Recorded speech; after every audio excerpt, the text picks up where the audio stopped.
It's a beautiful day in the nation's capital, and the campus of Howard University is where we are as the Bison are home for the first time this season, hosting the Wildcats of Bethune Cookman University.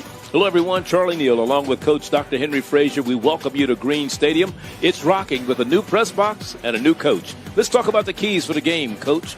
I tell you, we're going to start with Bethune Cookman. Bethune Cookman, the key for them is their pass defense. Bethune Cookman right now is 8th in the conference in pass defense, where Howard University is 2nd in pass offense. Somehow, some way on third downs, Bethune Cookman right now is last. So what has to happen is Howard has to be able to convert on third down. Bethune Cookman has to play tough pass defense because Howard likes to throw the ball around. On the other side, the Bison struggled their first 3 games. They won last week in Dover, Delaware against Delaware State. What's the key for them today? The key is their run defense. Bethune-Cookman has been known for years to have a stout run offense. This year is no different. They're 2nd in the conference in rushing offense, and Howard is 8th. They're dead last in rush defense. So what needs to happen is Howard has to stop Bethune-Cookman from running the ball. If they don't, it's going to be a long day for the Bison. Well, we talk about some key players. We start with the Wildcats and all-purpose senior Jimmy Robinson. He ran 2 kickoffs back for touchdowns against Howard last year in Indianapolis in the Circle City Classic. That's an electric football player. He's an exciting football player. I can't wait to see him. He's one of those guys, Charlie, that can score from anywhere on the football field, and Howard needs to know where he is at all times, whether it's offense, defense, or special teams. Well, we were looking for Kalen Newton to be the starting quarterback for Howard. He was the first 4 games of the year. Not going to play today, and in the lineup as a starter will be Quentin Williams. Yeah, we were looking forward to seeing him. He looks like he's saying, the coach said he's weighing his options, whatever that may mean. The times we're living in, like the University of Houston's quarterback decided to redshirt his senior year to preserve another year of college. We don't know if that's what Kalen is doing, but we have Quentin Williams. Quentin Williams is going to be an electric football player for Howard University. He's a winner, coming from Henry H. Wise High School, where he won 2 state championships. All right, a classic matchup between 2 MEAC teams right here on ESPN3. It's Bethune Cookman and Howard when we return with the opening kickoff. Tuesday and a new day will break. Yes, these are my people. Back here at Green Stadium on the campus of Howard University, along with Henry Frazier, I'm Charlie Neal, and I'm glad you could join us for this home opener for the Howard University Bisons. Even though they've played 4 games already, they come in 1-3, but are on top of the Mid-Eastern Athletic Conference after their win at Delaware State a week ago, while on the other side, Bethune-Cookman is coming in 2-1 after their win at Mississippi Valley, but they're facing their first conference opponent this season. As far as the opening kickoff, Howard won the toss, deferred. They'll get the ball to start the second half. Bethune-Cookman in their white visiting uniforms, they will get the opening kickoff, and the very dangerous Jimmy Robinson is deep to receive this. Last year, he ran 2 kickoffs back against Howard University in the Circle City Classic. And what a showing that was. One was 99 yards, one was 94 yards, and here it comes down to Jimmy Robinson at the 2-yard line. Here he comes out, Robinson, across the 15 to 20, 25, and down to the 31-yard line. Hey, almost broke that one. He's an exciting football player, Charlie, and he was 1 tackle away from housing that one. He certainly was. So Bethune-Cookman will get the ball. They'll start first down and 10 at their own 31-yard line. And we'll get a chance to see Akevius Williams. He's been sacked 8 times this year. MEAC's 4th leading rusher and 8th in total offense. He's a grad student from Madison, Florida. Went to Madison County High, working out of the shotgun. Robinson in motion, right to left. Here's Williams back to pass, looking up top, throwing long, and it's caught, and we got an interference penalty. Hey, Charlie, I would never doubt you once again. You came in here with the first play of the game. You got some. Marcus Riley. You had great contacts who told you it was going to be a pass. They had man-to-man coverage across. Quarterback dropped back, got behind a defender, dropped a dime. Marcus Riley was the man who was on the reception, sophomore out of Tallahassee, Florida, and what a play for them. And here's a handoff. Looked like a little zone read, Charlie, to the left side. You know, Howard coming up there man-to-man across the board, a 4-man front. He rolled him. running back ran into the line of scrimmage. The defensive end crashed down. Quarterback pulled it, picked up a quick 6 yards.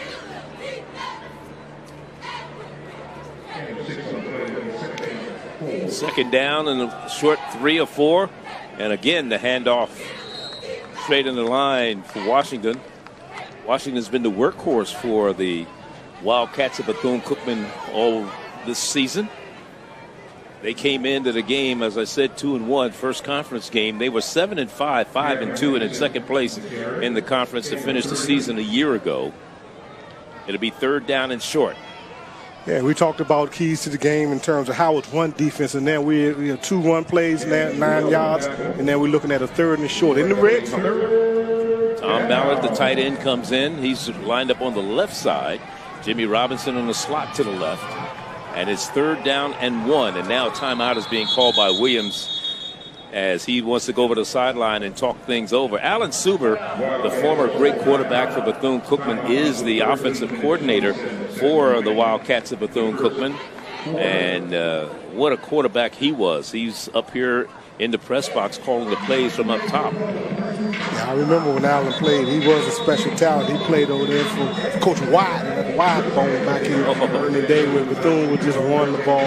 And that's what they want to do now, Charlie. They coming out in 10 personnel, which we got 4 wide receivers, 1 running back, but they still want to run the football. Even though that first pass, they got man-to-man coverage, just threw a deep bomb. But this is who Bethune is. They're going to run the ball, whether they in 10 personnel or 20 personnel. It doesn't matter. They want to run the football. This time Williams goes up under center. Hands off to the right side, and keeping his balance is Robinson, Jimmy Robinson, off the right side. And he goes down, but gets the first down inside the 15, down to the 13-yard line. Now, this drive started at their own 21-yard line, and they have proceeded across midfield into Howard territory defensively. Howard has got his back against the wall. We're in the red zone right now. And look at this formation that they have right now. Everybody to the left side. Now the quarterback just takes off and runs, and he's going to score. Touchdown for Kevius Williams. The old swinging gate, Charlie. That's the old swinging gate. What happens is they take the whole offensive line. They move everyone to the left-hand side. Howard looked a little confused. I think that would have been a great time to use a timeout. But, again, they tried to adjust to it. No one adjusted to the quarterback, and resulted in a touchdown. And now the point after for Bethune-Cookman. Xavier McDonald is their kicker. He is 6 of 7 in point after touchdowns this year. The kick is up, and it is good. And we have a 7-0 ball game here in the first quarter as Bethune-Cookman takes the opening kickoff and drives 79 yards for a touchdown, and they lead it 7-0.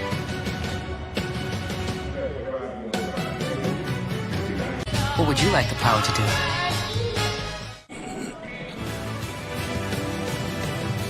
We played 2 minutes of the first quarter, and that drive only took 2 minutes for the Wildcats of Bethune-Cookman. They come out and score on a 13-yard run by Kevius Williams, their quarterback, and that's the first touchdown that Bethune has scored in the first quarter this season. The only other points they scored was a safety in the first quarter, but Kevius Williams with a rushing touchdown, and that is his 3rd rushing touchdown this year. On the return now, Howard University has something going, and that is Parson on the return out to the 45-yard line. Edric Parson. Flags all over the field. Looks like we're probably going to have a block in the back. Maybe created that running lane. So Dedrick Parson, a very dangerous return man in his own right. This redshirt sophomore, averaging 20 yards per kickoff return. Brings it out to the 45, but like you said, penalty flag is going to wipe that out. Rick Warner is our referee today. We also have replay here. We have Rich DeMeo as the replay official. The communicator is Carol Ward. First and 10 at their own 20. That's where Howard will go to work. After that 25-yard penalty, now we get flags, false start. So that's going to move the ball back even further to the 15-yard line. where it will be 1st and 15. This couldn't be more of a worse start for Howard University. I mean, you wanted to get off to a fast start. They get a quick touchdown in 2 minutes. Then you get 2 plays on offense, 2 penalties when you have your freshman quarterback making his first career start. And you got Quentin Williams in there instead of Kalen Newton, in case you were looking. We'll get into that story as we go through the game. But apparently not going to play anymore for Howard this year after 4 straight starts and a sack. And the ball comes loose. They're going to say he was down by contact. And the defense of Bethune Cookman playing tough. And Quentin Williams suffering the sack. And that is the 22nd time this year that Howard University has been sacked, and it's a loss of 2. Yeah, and we knew the past, sacks. Howard is actually last in giving up sacks, and Bethune Cookman is 3rd in the conference in obtaining sacks. So to put that freshman quarterback in a 1st and 15, and you want to just throw a little quick pass out there and just get his feet wet a little bit. Nothing that's going to be too deep. 10th sack by Bethune's defense this year. And they're showing blitz again. And now they hand off to Parson, and he goes straight ahead, gets 2 yards back, and it'll be 3rd down and 15. Yeah, we talked about the line of scrimmage, Charlie, and all white shirts was in the backfield. And, this will be a great opportunity right now. Just get something easy for the quarterback, a screen pass or something.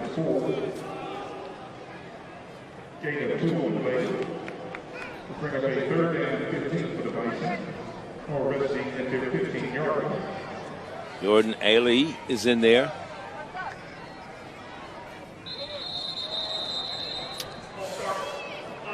Another false start. It looks like, they're getting used to this quarterback and his cadence and things. A little jittery right now for Howard.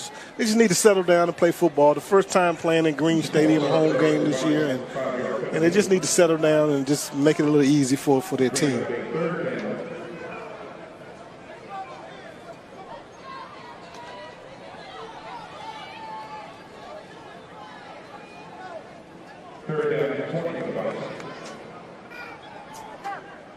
Third and 25. Throws it across the field. Has it complete on the far sideline, but nothing doing for Anthony.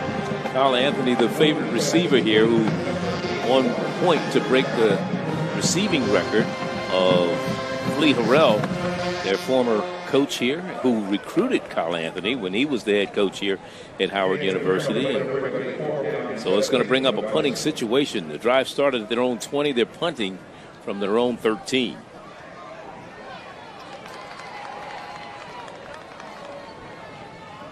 That'll be Isaiah Moore back to punt it away. Left-footed kicker. Now here we got a return. And we got blocks down the sideline. And a flag, late flag, way back down by midfield.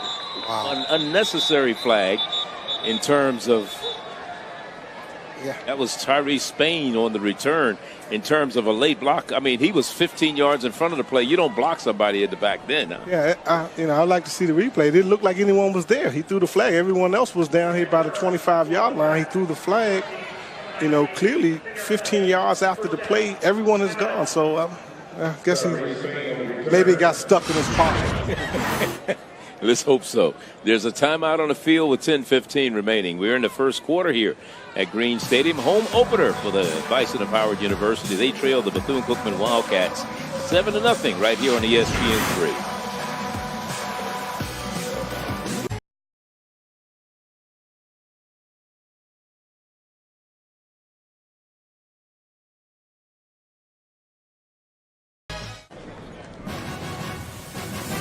Welcome back to MEAC Football on ESPN3. Charlie Neal, Henry Frazier, 10:15 left in the first quarter, 7-0. Bethune Cookman with the lead, and they have the ball at their 48-yard line of Howard University. First down and 10. Williams looking to run after the quick snap. Takes off and is down the sideline and knocked out of bounds on the near side, right in front of the Howard University bench by Aaron Walker, defensively there for the stop. They're out formation in Howard right now. What they're doing is just getting them different lineup, and Howard is not adjusting. No one was there to set the edge. So if you have no one on the edge, of course you're going to keep running the ball on the outside. Well, that formation that they used for the touchdown was interesting. Yeah. Howard had nobody on the weak side of the formation. And that one they went empty and put the tight end over at the edge, and they didn't adjust to it. This time, a handoff around the right side. Again, There's Bethune-Cookman running like they wherever they want to. Quashawn Bird that time on the carry. and again, what they did was they did a false pull. They pulled the backside guard and tackle to the front side. Howard Chase, they ran up.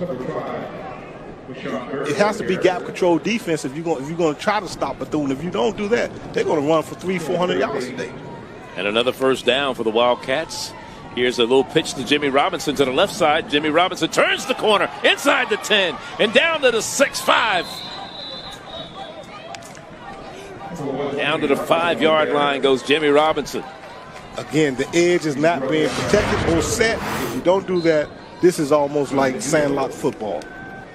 Actually, they moved it and marked it at the 6, and it'll be first and goal at the 6-yard line. Almost like the University of Maryland last night, huh? Oh, my goodness. They really got their helmets beat off of them, didn't they? That looked like JV and varsity last night. Straight ahead, Jackson. Make that Washington on the carry down to the 1-yard line. Isaac Washington came in averaging just about 7.5 yards per carry. And he has 2 touchdowns to his credit this season. Let's see what kind of formation they come up with this time. Washington behind his quarterback on the right side. And it's Washington. No, that'll quarterback. Evius Williams takes it. He's in for the touchdown. His second rushing touchdown today. That was a great read by the quarterback. Simple zone read to the field. You had 3 receivers to the right-hand side. Howard, again, in position to make a play.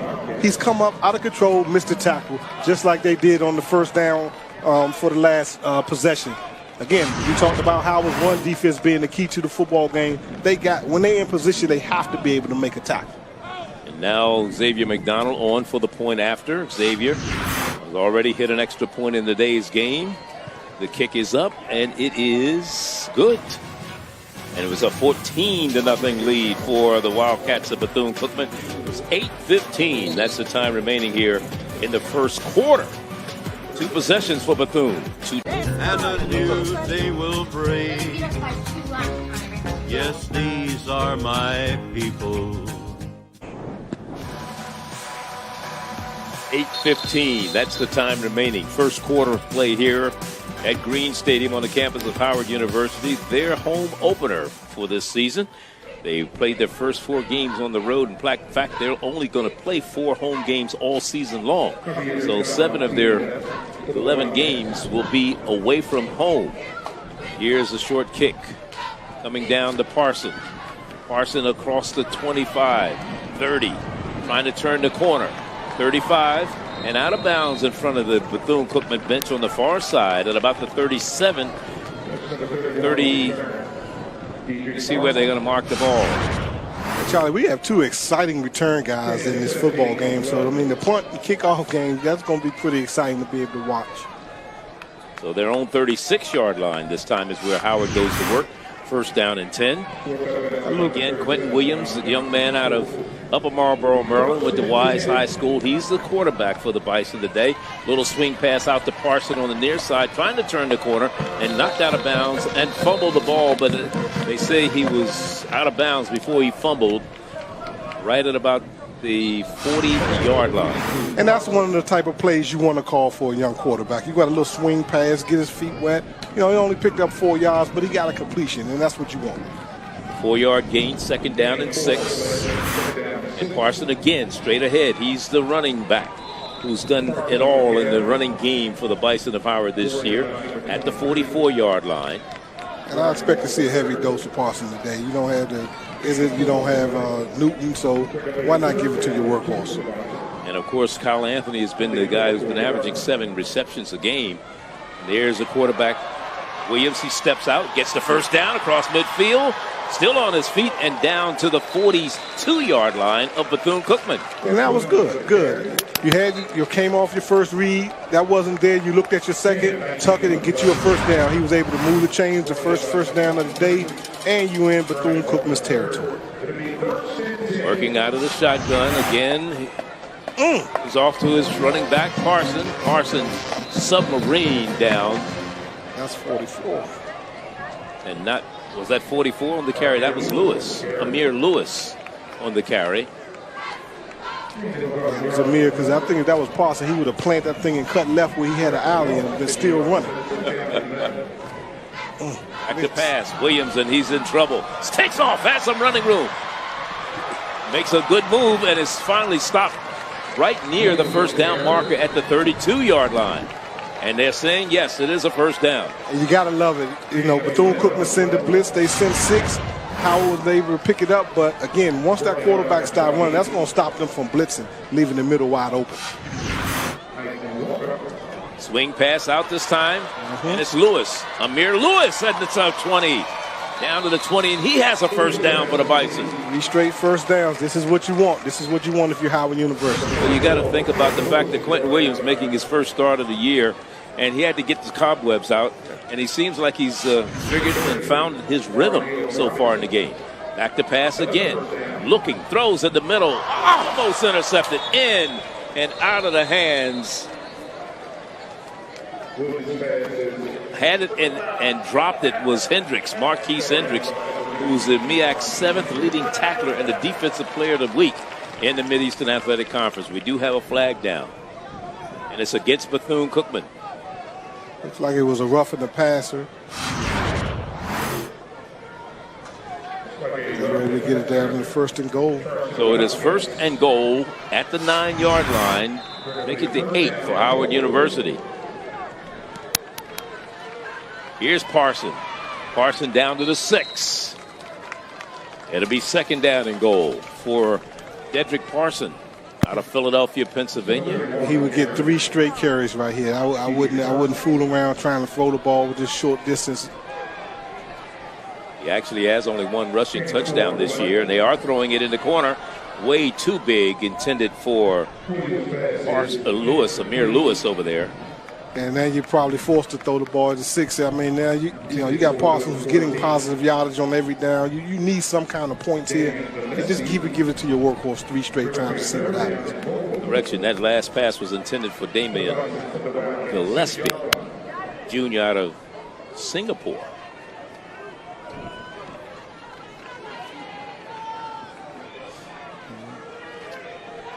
Here's 3rd and goal. First time they huddled up, so this should be some kind of trickery going on here. Al Anthony slot to the left. Gillespie far to the left. Looking. Quarterback throws. Knocked away. Defended very well in the end zone. So let's see what they're going to do with 4th down. I talked to Coach about it. He said 4th down, when they have the long field, he's going to go for it for most of the times, and it looks like they're going to do it again. Well, they did that last week against Delaware State. They did not even attempt extra points on touchdowns. They went for the 2-point conversion. So it is 4th down and goal for Howard University. They are 3 of 11 in 4th down conversions so far this year. But more importantly, they don't need a first down. They need a touchdown. If they don't get it into the end zone, it doesn't matter because the ball is going to go over to Bethune-Cookman. And again, it's 4th down. You don't like to second-guess people, but, I mean, you got a kid like Parsons. I mean, he touched it on 1st down, and now he doesn't touch it again unless they throw it, and then they got him flanked all the way out. He's clearly the best offensive player for Howard right now. Going up top. Quarterback has room to run, and he gets it for a touchdown, and it's Gillespie on the reception. Damian Gillespie Jr. from Singapore with his 2nd touchdown reception of the season. And that was a great job by Quentin Williams. I mean, he showed poise. They brought pressure again. He stepped up in the pocket, found an open receiver, drilled it in for a touchdown on 4th down. Again, I just don't think the situation is going to be too big for this kid. I mean, playing at Henry H. Wise High School, where they won, I want to say, ranked 40-something straight football games with him being the quarterback, and state championships and in the 4A classification. That's good. That's a good situation for Howard to be able to come down and combat that and get a touchdown on that drive. Fair. With the point after is good. And Howard is on the board now. It looks like it was at one point it was going to be a runaway. 14-7 is our score with 5:10 remaining here in the 1st quarter. And the Bisons not letting this one get away from them. Back in a moment. Yeah, that was a That was a very impressive drive, I tell you, because Howard needed. That was almost one of those must-score possessions, if you will, and they were able to go down, and it was on Quentin Williams. I mean, he could convert the fourth down play. He had 2 rushing first downs, and he's settling down. And again, I remember watching this kid play in high school, and I just think he's going to be good for Howard. Now we get an opportunity. I mean, you got Jimmy out here. This is what everybody paid to see, Jimmy Robinson. And last time they kicked it straight to him, and he was 1 tackle away from breaking it for a touchdown. And again, this is what I paid initially to see Jimmy touch the ball.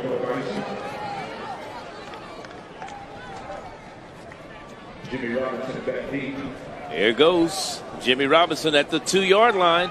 Coming up the middle. There he goes. And they're breaking into the outside. And the kicker can't get him. Jimmy Robinson on the run. Jimmy Robinson at the 5. At the 5-yard line. I told you, this is what I paid to see. I'm not kicking him the football no more. He's one of the most exciting football players in the Mid-Eastern Athletic Conference, and if not in the United States, and I'm just not going to kick him the football, Charlie. I'm sorry. From his own 2 to the Howard 3. It's one of those things where the kicking game changes the game so quickly, and you putting the ball in the hands of someone who's just dynamic. And they do a great job of blocking for him. When you know you have a special football player, it makes you want to work a little harder, makes you want to block a little harder. And that's what the kickoff return team for Bethune-Cookman is doing.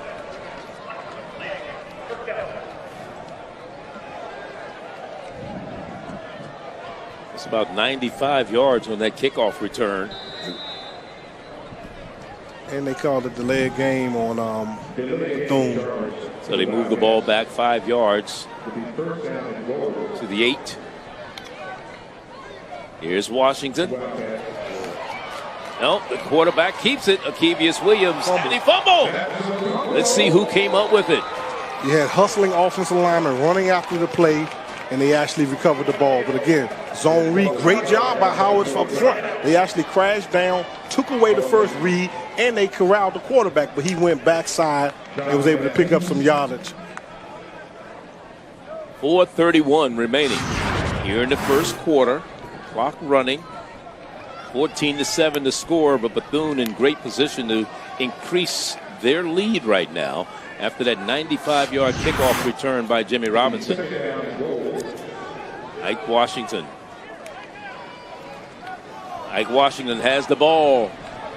Tries to turn the corner, but good defense there from Howard University. And it was Quentin Hill, the linebacker, who made sure he didn't get in the end zone. And Quentin is going to be the key to this football game for Howard's defense. He's the leading tackler. He's the guy that's all over the field. That was a good open field tackle. And here we are on 3rd down.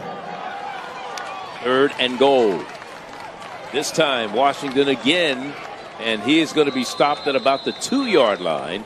And it'll bring up a 4th down. Now, let's see what Bethune does here. This coach says, is he going to take the points or is he going to go for it? Is he going to impose his will with his line? Looks like he's going to impose his will and try to go for it.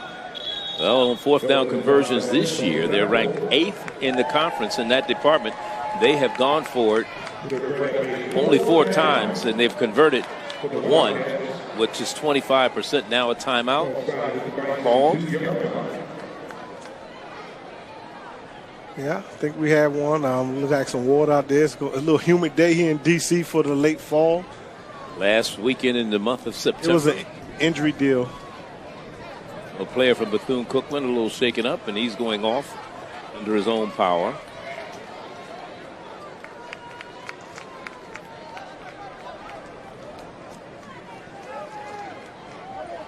That is Aguila Ramirez, senior out of Lake Alfred, Florida, one of the offensive linemen. So let's see what Alan Suber and Bethune-Cookman has cooked up for this 4th and goal situation. Quarterback gives off, straight ahead goes Washington, and he's in for the score. Run defense versus that run offense. Bethune Cookman staying true to who they are. And hey, look, we're going to still run this football. They had the ball first and goal, ran 4 straight run plays to get a touchdown. This is who they are, and they're not going to deviate from who they are. Well, we've had a lot of scoring here in the first quarter, 27, maybe 28 points put up, and we still have 3:15 remaining.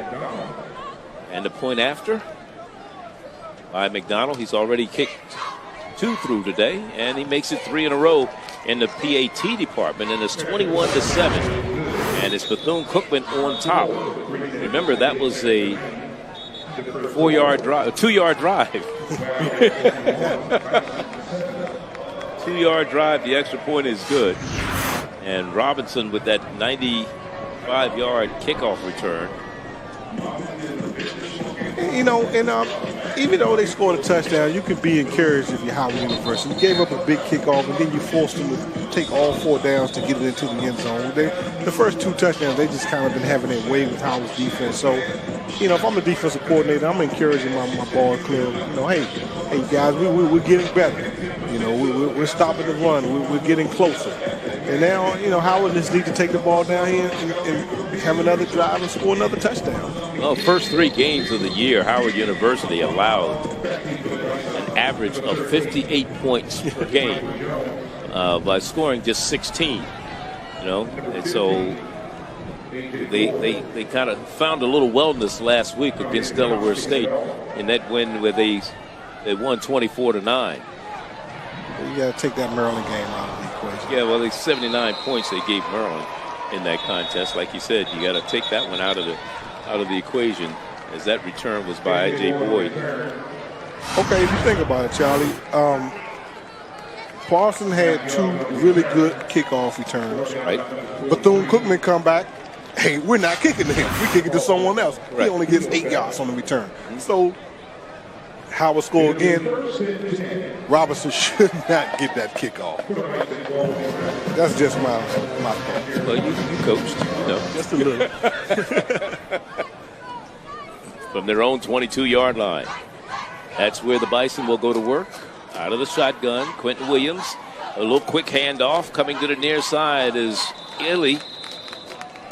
And he gets up across the 25 to about the 27, a gain of 5. It'll be 2nd down and 5. This is a junior out of King George, Virginia. Again, attacking the perimeter, which is probably going to be what Howard needs to do with Bethune, because they're pretty stout up in the middle. You're not going to get much going in the middle.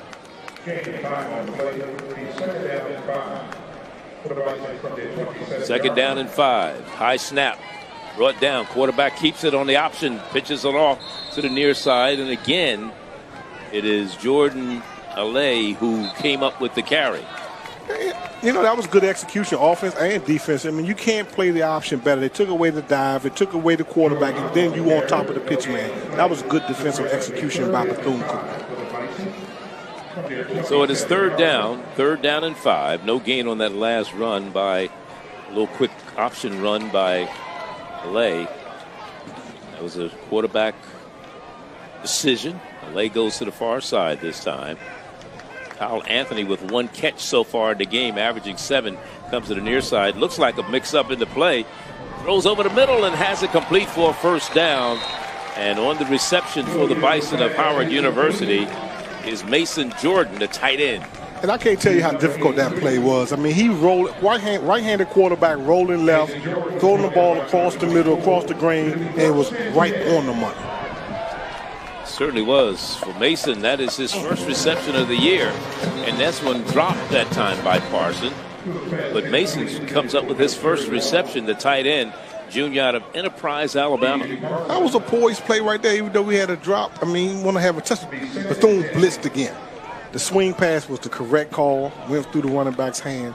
But again, I'm liking what I'm seeing out of this quarterback. That play that we saw previous when he completed the pass to the tight end, did it look like it was a busted play at the beginning? It looks like he faked the wrong way. Yeah. But he was still supposed to roll, because I watched the receivers running to the field. So he went the right way. I think the running back went the wrong way. Alay comes in motion. Now we got offsides against the defense. I don't know about that one. I saw the running back jump and the quarterback. What?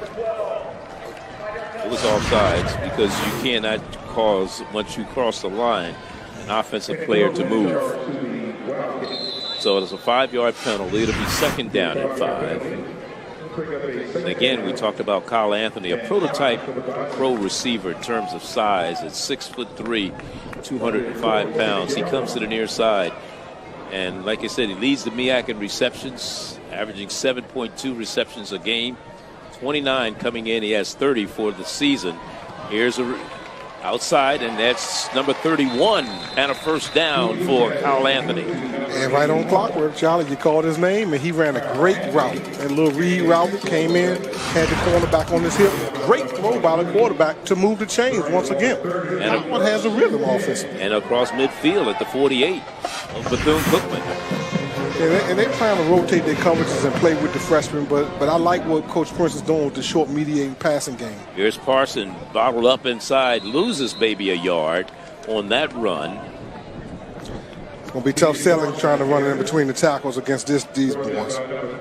Evan James right there to help out the middle linebacker, junior out of Port St. Lucie, Florida. So it'll be second down and 11 with 45 seconds left here in the first quarter. And look at them defensive tackles from Bethune. They're ready to roll. You got to get outside of that. Had Bowman and Howard and McKenzie and Ford. Some big weight up there on the shotgun. Quarterback sacked. Second time today that they have gotten to the quarterback. You know, and I can't blame the quarterback for them. I mean, your right tackle, you got to give him at least 3 seconds. I mean, it was tough. So it's third down and a lot of real estate. And that's we probably will not get this play off before the end of this first quarter. You want to go on and recover. I mean, he's another freshman out there at the right tackle. They're playing a lot of young kids. And well, there's a timeout on the field as we have 15 minutes already under our belts as one quarter has been played here at Green Stadium. We're watching MEAC football. It's Howard and Bethune on It of doneness. So let's get after it. What would you like the power to do? Third down and 18, and of course Cam Newton's little brother, Kalen rather, not here. According to sources, weighing his options about his future. He informed the university on Friday that he was not going to play, and maybe transferring out. A little bit too much and too anxious to run was Parson. So that'll bring up a fourth down situation. He had the ball in his hands, but he was looking upfield before he got in possession. He had 2 drops on this possession. Wasn't a good one for him. You know, if you're going to throw the swing pass, I guess he's still your guy, though. You know, he had 2 drops. He just got to focus up. Now he's walking off the field, and I'm yelling, man, you just dropped the ball. Oh, he's on. Take that back. I'm sorry, boss. He's on the punt team. Well, you're talking about Kalen Newton. He's played 4 games, the maximum number of games he could play before he could participate in and qualify for a red shirt. So he made sure he was not going to be out of position to be red-shirted. And out of bounds is on the return is Spain. Tyree Spain for the Wildcats of Bethune-Cookman. Like we have a couple flags going on right here. I mean, the 2 guys from Bethune just kind of buried the kid from Howard. They just buried him in the ground and stayed on him, and the refs threw the flag. Probably unnecessary roughness. So Bethune-Cookman gets the ball for the 4th time today, and they're going to mark the penalty all the way back to the 31-yard line. So that's where they will start today. Their first possession, they started at their own 21. The second one at the Howard 48 rather. The third possession at the Howard 2. This one at their own 31. And they've put points on the board in each possession so far today. They lead it 21-7. Kevius Williams, hands off, and not much going on the opposite side. They're trying to do a little end around with Quashawn Bird, and Bird brought down immediately by the blue jersey at the Howard University defense. Again, that's great upfield pressure by the defense. Again, taking away the first read, first tackle for loss today for Howard defense. I told you they're settling in and they seem to understand what Bethune Cookman is trying to do to them. Second down after a loss of 6. Second and 16. Now the quarterback looking to throw in and out of the hands of the receiver. Good defense downfield for Howard University. And that was a very impressive throw by the quarterback. It was right on the money. You have to have strong hands as a wide receiver, but the defender was right there on them and were able to separate them from the ball, which brings it to a third. And I'll tell you what, about 15 or 16 yards, this is big for Howard University. They can get a stop here and force a punt. You know, I think we definitely going to have a ball game, Charlie. It was Jalen Smith that made that stop last time. And now the handoff, and it is going to bring up a 4th down as the Bison come up good and big on defense in this possession, and not even a first down gain by the Wildcats of Bethune, as they're going to have to punt it away from their own 28. Again, we talked about that third down defense for Howard. They 37% on third down, 5th in the conference. But Bethune is last in punting, so this is an opportunity to get the worst punting team to punt the ball, get Parsons the ball in open field. Maybe you can get the ball on your side of the 50 with an opportunity to go in and score another touchdown. So Parson back to receive the punt. That's Bryce Cowart, the punter. And he can't get to it. It didn't take the right bounce for him. Yeah, you know, he probably had a 9-iron instead of a pitching wedge in his hand, but it kind of checked up for him. But he picked that up and make one miss. He's off and running. So from their own 30-yard line is where Howard University will go to work when we come back. 13 minutes left here in the second quarter.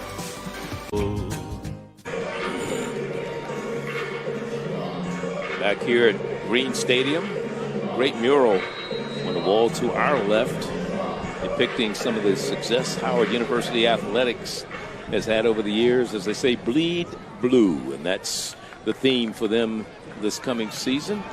They're going to have to redo it and put a little guy up there with a pitching wedge now that carried them, put money into the golf program here. Steph Curry, yes, he did. He certainly did. Good. Off to the right side.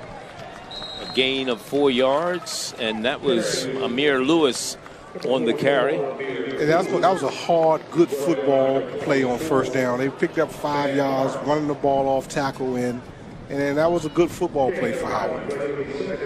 It is second down. We'll call it 6.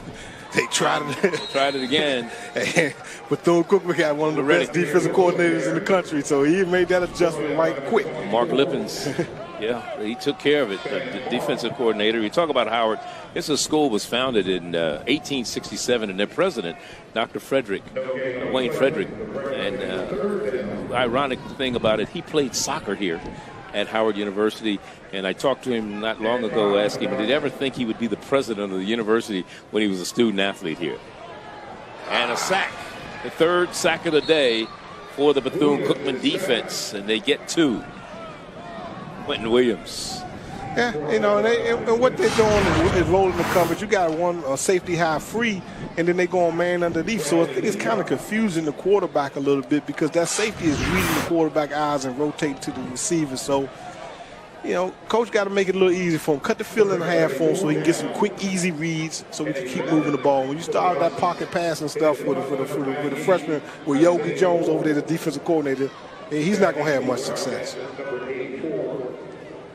Left-footed punter for Howard University, and fielded this time by Spain. Spain up the field to the 40-yard line.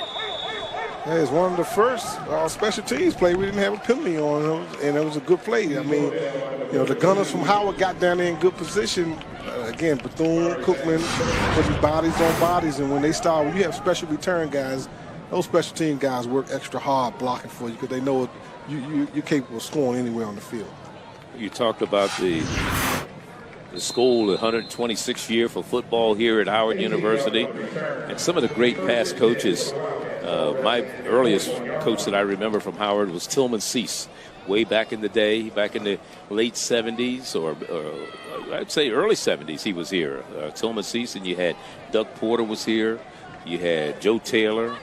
Willie Jeffries, and of course Steve Wilson, who took them to their only championship, 1993. And there's one out for Jimmy Robinson, and that should be a flag. Easy penalty to throw on that defender right there, who was trying to cover downfield, but to no avail.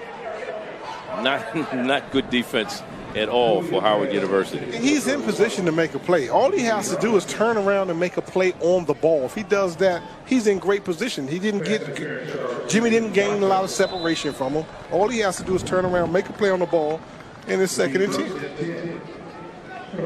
That was Denard, the defensive back that was down there. Rodney Denard, a sophomore out of Braddock, Pennsylvania. And he allowed the chains to move across midfield after that 15-yard pass interference penalty to the 44-yard line. And a fumble, and they dump on it and lose yards. It looks like the guy coming in motion, they was going to do some kind of trickery there because, you know, the ball hit him, number 13, as he was coming across the formation. And I'm not sure if they was going to do a direct snap to him or not. But that was some bad timing. And that was one of the few times that Bethune let the play clocks go all the way down to about 3 or 4 before they snapped it. So something fishy was going on. Second down. Kevius back to pass. Incomplete. Receiver fell down. He got his feet tangled up. He said, wait a minute, my feet don't go like that. Just the 48-yard line of grass got him. Just took him down. You know. Like Washington. He looked a little uncomfortable trying to catch the ball out the backfield. Well, you see the impact that Jimmy had on the ball game. He came in for one play, ran a go route, got a pass interference. But you just got to know where he is at all times. So he's over there drinking a little water now. You know, he's back over here in the slot. So look for something going on over here with him. With 10:30 to go. Williams knocked away. Good defense. That's an incomplete pass. Incomplete pass. Aaron Motley got his hands on it. Big number 92. The junior out of Richmond, Virginia. And it'll bring up a second straight punt for Bethune-Cookman, believe it or not. And I told you, even after that long kickoff return, I said Howard defense forced them to go 4 downs before they was able to get a touchdown. So they're settling down. They're settling down and making some plays, and then now they're in position to be successful. Then now they just need to get, you know, one more good drive from offensively, and we may have a ball game. A.J. Boyd is the man who is deep for Howard University to return this punt by Coward. Coward, the left-footed kicker, and he's got a roughing running to the kicker. I don't think it's roughing. It may be running into the kicker. Yeah, you know, we'll see. Bethune may decline it because the ball is inside the 20. But again, Howard is not good enough to continue to make these mistakes. And that's what Coach Prince is all the way out on the field reading the player who drew the penalty, and that was Elijah Coleman.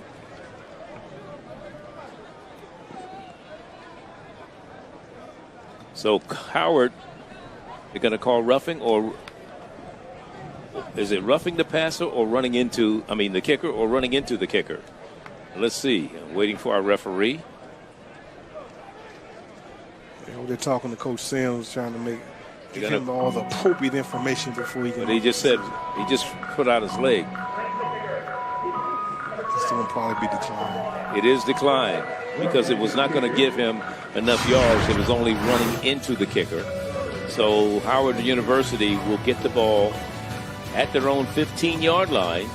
First down and 10 with 10:17 remaining in the first half. You're watching MEAC Football. Howard and Bethune on ESPN3.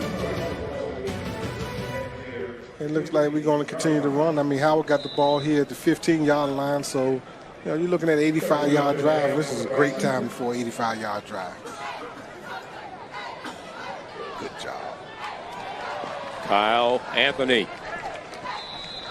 And a 15, 16-yard reception. You see what he did, Charlie? He pump faked it to the swing back. They've been throwing that swing pass all day. Then they've been able to open up that window for the curl route. So Kyle Anthony with another catch, and then a little swing pass to Parson. Can he turn the corner? No, he will not get around the corner. Looks like a horse collar. I'm not sure about the horse collar, but I'll tell you, he didn't get around that corner. Darius Peters made sure he didn't get around. Yeah, they called it. Yeah, that's why he didn't get around there, Charlie. They horse collar him. Yeah. Because collar right off. They got the collar right off the horse, huh? They'll get another first down. That's 2 plays, 2 first downs. You know, again, great opportunity for Howard. I think they're getting their rhythm right now. I like the way they're fighting for Coach Prince. Well, it was a shootout last year when these two teams played in the Circle City Classic, even though those 2 touchdowns. Catch the ball. Come on, Coach. I know. I'm trying to stop, Coach. I just like to see good execution. I tell you, the quarterback then got sacked 3 times. He stood tall in the pocket, delivered a strike, and you drop it. Marcellus Allison was the man he intended that pass for.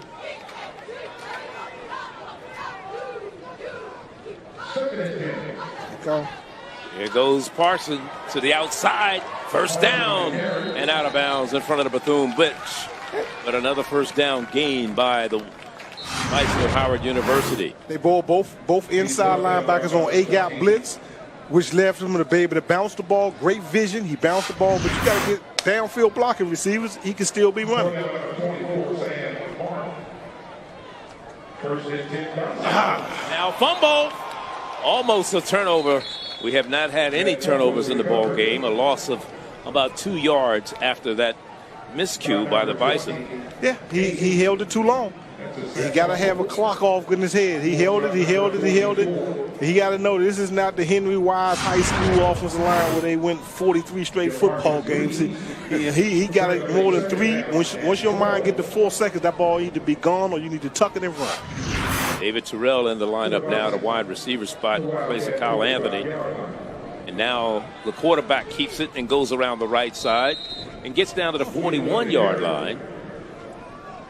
77 getting up slowly is the center for Howard University, who happens to be the coach's son, James Prince III. He's a freshman, true freshman out of Bahama, New York. He's starting at the center as a freshman. Here's this pass to the outside, and it dropped. Boy, I'll tell you, they have the dropsies today, don't they? Man, I tell you, that was Carter. Christian Carter, the intended receiver. Freshman out of Beverly Hills. Beverly Hills, Michigan. Hey, they got a Beverly Hills in Michigan. 4th down. I don't blame Coach for going for it here. I mean, you guys got to execute.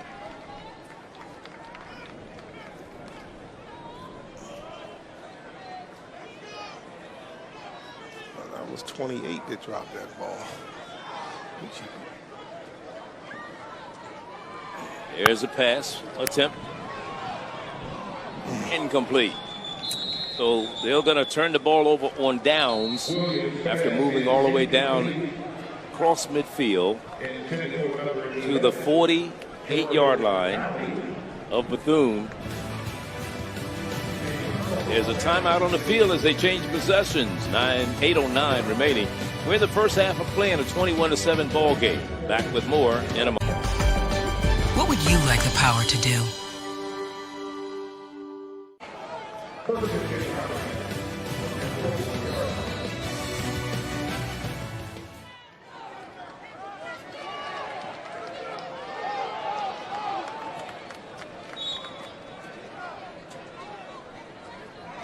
Williams' pass is incomplete, intended for number 1, Kennedy Muffins.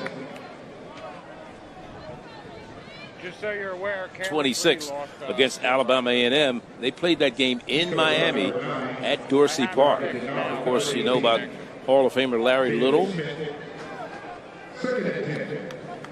who was a former player for Bethune Cookman, former coach at Bethune Cookman, and a Pro Football Hall of Famer. He was on the 1972 NFL championship team. Oh, yeah. Now the clock stopped with 8:02 to go. I think Howard is answering the call right now. You start looking at it. That was a good play. They took away the run. It was a good read. Then they doubled on number 1. They was one of those old school one receiver route plays. You know, we do a little play action and just see if we can get Jimmy deep. Right. You know, I was talking about Larry Little. It's kind of interesting. His grandson is on the cross-country and track team at Bethune right now. Just a freshman. His name is Damari Little. Just 5'9", weighs about 143 pounds. His granddad says he didn't even know he was going to do any running, you know, and he don't know where he got his running from because he said, I didn't do any running. Yeah, Larry didn't do a lot of running. Larry ran with a 5-yard block. High snap, and they bring it down, and quick pass over the middle, and it is complete for a first down for Mallett, the tight end. And Mallett all the way down to the 38-yard line of Howard University. So Taron Mallett has a touchdown reception, has a couple receptions in this particular game. And that was a straight from the box call. You know, play action, linebacker came up, tight end went behind him. First down and 10. Going looking up top again, looking for Jimmy Robinson. And actually, the receiver broke the pattern off. That was Jonathan Thomas. The quarterback, Kevius Williams, thought he was going to look like a stop and go. And the receiver broke it off. Of course, it's a zone read for the receiver, depending on what the defender is going to do. Yeah, and he broke it off, and the quarterback looked one way, and the receiver went another. Yeah, they was a little not on the same page on that particular play. I don't know how much success it would have been because Howard was in good coverage on that particular play. Second down right now.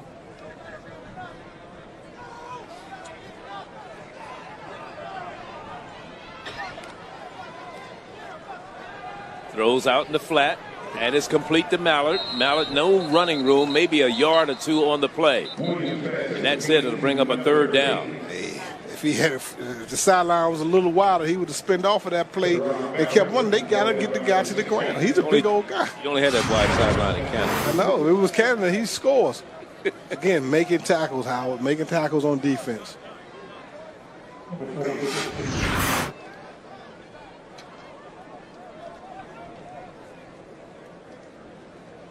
That'll bring up a third down.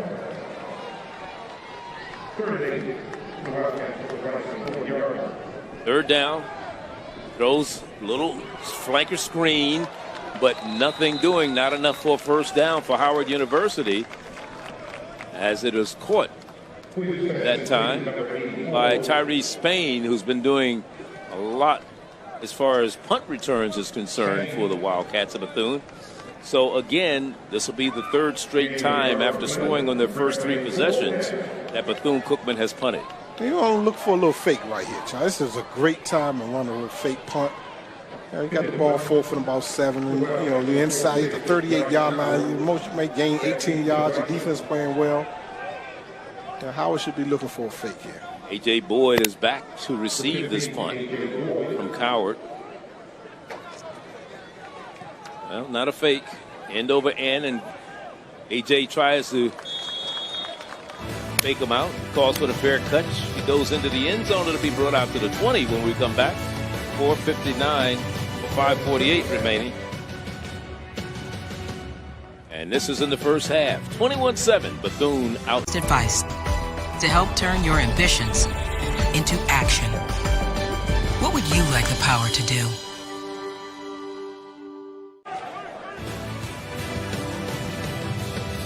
Talking about Terry Sims in his 5th year. Here's a team that has 8 MEAC championships to its belt. First one 1984 under Larry Little, we talked about earlier, and out of bounds on the far side after the reception for Howard University was Damian Gillespie. He has a couple of receptions on his record for today. All out to the 25 after the 5-yard gain. Yeah, that was a good first down play. You came out and threw the ball one of the few times Bethune-Cookman didn't bring pressure up the middle. Quarterback was able to stand tall in the pocket and deliver. But don't count on that too much from Yogi. He brings pressure. Gillespie comes to the near side. Here's the quarterback spinning, and he is going to be sacked for the 4th time today.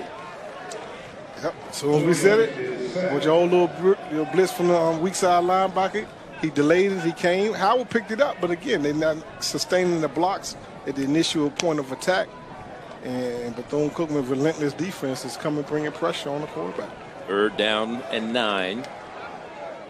Let's see what Howard is able to do. 3rd down conversions this year, 31%. And here's out to the flat. Here's trying to make something happen is Parson, but he's going to come up about 2 yards shy of a first down And that'll bring on the punting unit once again, Howard University. This will be Isaiah Moore. Again, one of the keys, I think, for Howard, the three-step passing game has to be in play. You just should be charting when Bethune is bringing pressure, when they're not, and be able to get the three-step passing game going with the quarterback can get the ball out of his hand and be able to move the chains. Jimmy Robinson, the very dangerous one, is back to receive this left-footed punt from Moore. It takes the Bethune bounce. Actually, it dies. It doesn't get a chance to get a return, and it'll be at the 40-yard line. There is a penalty marker down. Holding against the return team. Maybe in the first down for Howard. Oh, no, it must be after the punt then. Yeah, holding on the return. So the time is 3:35. That's the time remaining. We're in the first half of play. You're watching MEAC Football in the ESPN3 along with Henry Frazier, Charlie Neal here.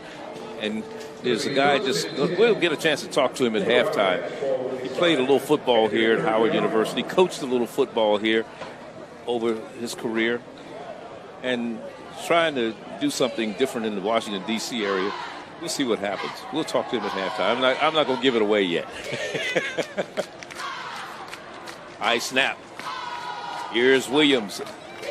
And Williams maybe half a yard, and that's about all he's going to get. Again, the line of scrimmage is the key to the football game, and it looks like Howard defensive line has settled down, and they're able to actually change the line of scrimmage and get more pressure and change the point of contact for the quarterback in the zone read for Bethune.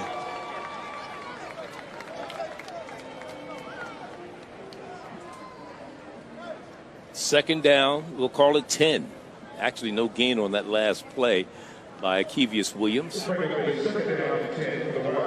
I think after this play, Howard should be thinking of using their timeouts in an attempt to get the ball. But Williams looking down the middle, wide open, and a first down reception for Bethune Cookman. And guess who? Jimmy Robinson. I mean, you can have people open, but number one should not be open nowhere near on this football. But if he throws it the way it's supposed to be thrown, he may be still running toward the end zone. Yeah. He had to go down on the ground to catch that one. Again, looking up top, caught on the far sideline and immediately tackled by Aaron Walker. And it looks like Terry Sims is now sitting on a 14-point lead. He's sitting there airing it out right before the half, rightfully so. That was Mallett on the reception, gain of 4. It'll be second down rather, and 6 with 2:05 to go before halftime. And a little play action from the quarterback who runs out of bounds, stops the clock. And there's a little zone read. And one of the college teams like Wake Forest, they play this play perfectly all season long. What the quarterback does, he tries to hold it as long as possible to make the defense commit one way or another. And that time, the linebackers blitzed, they blew up the run. Quarterback pulled it, was able to pick up a first down. At the 45 of Howard University is where the ball is spotted. Mallett in motion. And there's, again, Jimmy Robinson. And he gets to the outside. Or is that's not Robinson, is it? That's number 5. That's Bird. Quishon Bird. He looked like Robinson in the way he's small, he's fast, he's quick. He got to the outside. It remind me of them Redskin Smurfs back in the day. First down and 10. Mallett in motion again, the tight end. And again, the handoff to Bird. And Bird down to the 20-yard line. You know, Bethune there has a sense of urgency. You know, they hadn't had that pep in their step the last 3 or 4 possessions. And again, I mean, if I'm Howard, I'm going to use a timeout at this point. The heat done came out. It's getting a little hot. And now you just want to, settle your defense down, get them some rest. It's clearly you may not get the ball back. And then let's get a stop. It is second down. We'll call it 7.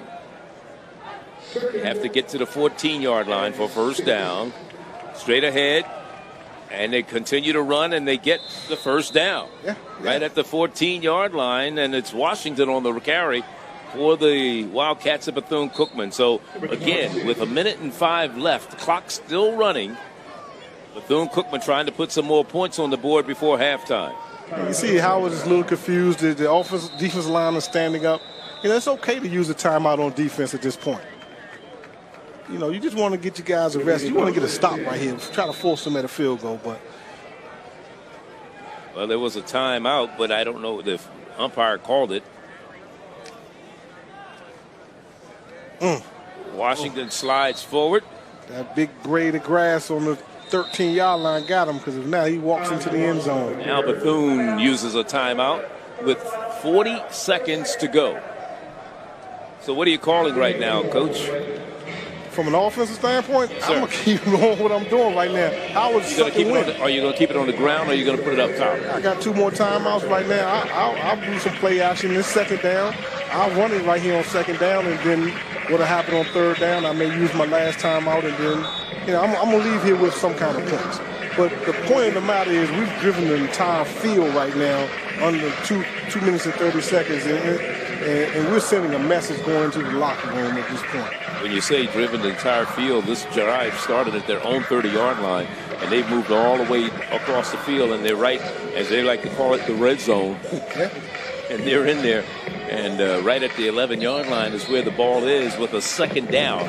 They can still get a first down without scoring. And then when you're controlling the line of scrimmage, in these situations, throwing the ball helps the defense. And right now, Howard has to knuckle down and make a stop. Your playbook, your entire playbook is still wide open to you right now. And let's see how they adjust to trips over here. Howard won last year against this Bethune team in Indianapolis. And there he is. Hold him. They didn't call it. And the receiver couldn't get to it. So the clock stops with 35 seconds to go. We're in the second quarter. Well, I like the fact that Howard didn't sit back. They didn't sit back. They brought both inside linebackers, 2 8-gap blitz, and they forced the quarterback to throw the ball probably a little sooner than what he wanted. And then this is a big third down right here. Third down, 7. Quarterback rolling left, throws into the end zone, out of bounds, way out. He was way out of the bounds of the end zone. That was Jimmy Robinson on the reception.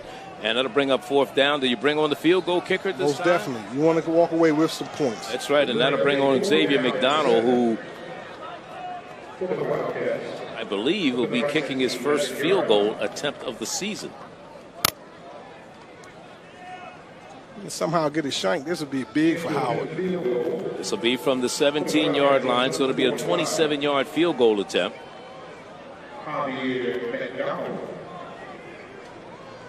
At the Howard 17. It's up, and it's through the uprights, and it is good. So, with 25 seconds remaining, they drive down the field and come up with 3 points. And make it a 24-7 ball game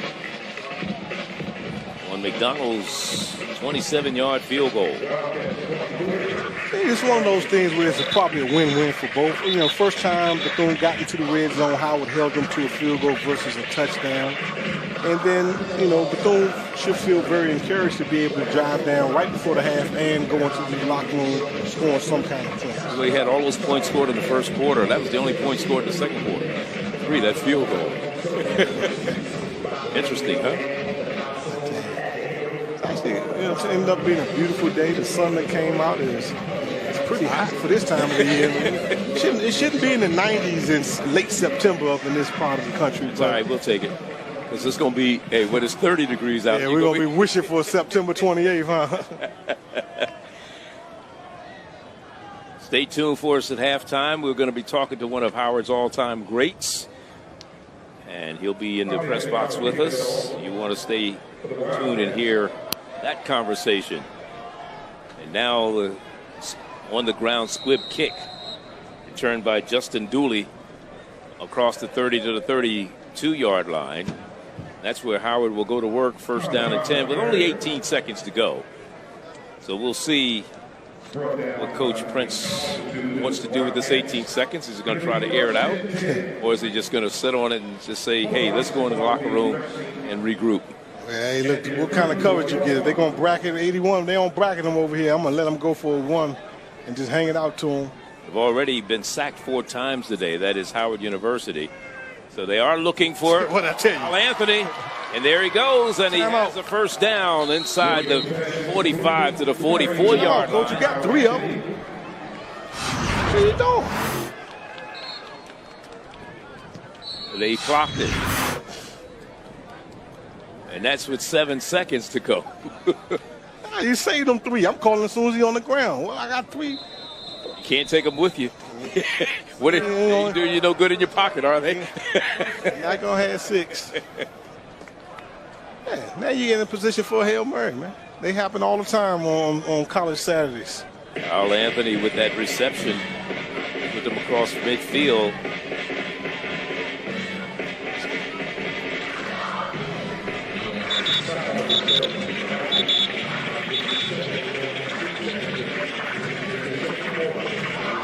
You got 7 seconds plus 45. We work on this all the time, especially on Thursdays and Fridays in practice. So it's one of those things, hey, let's make it happen. You still got an opportunity where you can complete about a 15 to 20 yard pass and get down real quick and then try a long field goal, or you can just go for the Hail Mary. Ali on the far side, looking back inside. And we got it complete, but not going to be enough to get him before the time runs out. Call that timeout after the first play. You got those 3 seconds. Now you got 2, maybe 1 or 2 seconds to take a shot at the end zone, but instead it's halftime. That was Damian Gillespie on that reception, but the half comes to an end, and it's 24-7. And it's Howard University trailing at home on their season home opener right here on ESPN3. Stay tuned. Halftime activities coming up from Green Stadium in D.C. in a moment.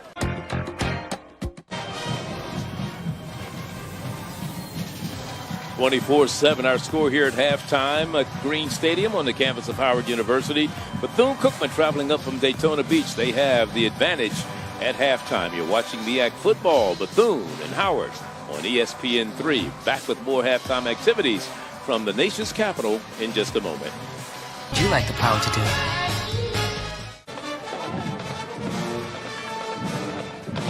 24-7 is our score at halftime here at Green Stadium on the campus of Howard University in Washington, D.C. and Bethune-Cookman with the 17-point advantage at the break. I'm joined by the athletic director of Howard University, Kerry Davis. And Kerry, one of the things that I guess you have to feel real proud of is where we're standing and sitting right now, a brand new press box. I came to Washington, D.C. back in 70. Wow, okay. And that press box was there then, and you finally got rid of it in 2019. That's how many years? That's 40-some years, right? Exactly. It was older than me. Well, you know, the contractor who we hired for the job told me that this had been, the first time he heard of the project was 2006. Well, they've been talking about it for a long time. Right. But you made it happen. Yes, no, Dr. Frederick and I were extremely committed to making sure this happened for this season. And we're really proud of it. And it's not 100% completed yet. As you know, we're only on the second floor. The first floor has 2 beautiful suites that we'll be selling as well in the future, and then we have the roof deck as well. So it's going to, by the time we finish and we put the Howard trappings on, it's going to be a real beautiful structure. It is great. It's a great structure. Let's talk about Howard University athletics and your position as athletic director. Of course, the football team is not seeing great results so far this year after that, other than the win last week at Delaware State. But you have some other teams that are doing very well. Bethune-Cookman lost to your volleyball team yesterday. Your soccer team is playing very well on the women's side. So talk about some of the other things that you feel are very positive about athletics right now. Well, you know, that's one of the areas we've been very strong is our women's athletic teams. Our volleyball team has won 4 straight conference championships. They've been to the tournament 4 straight times.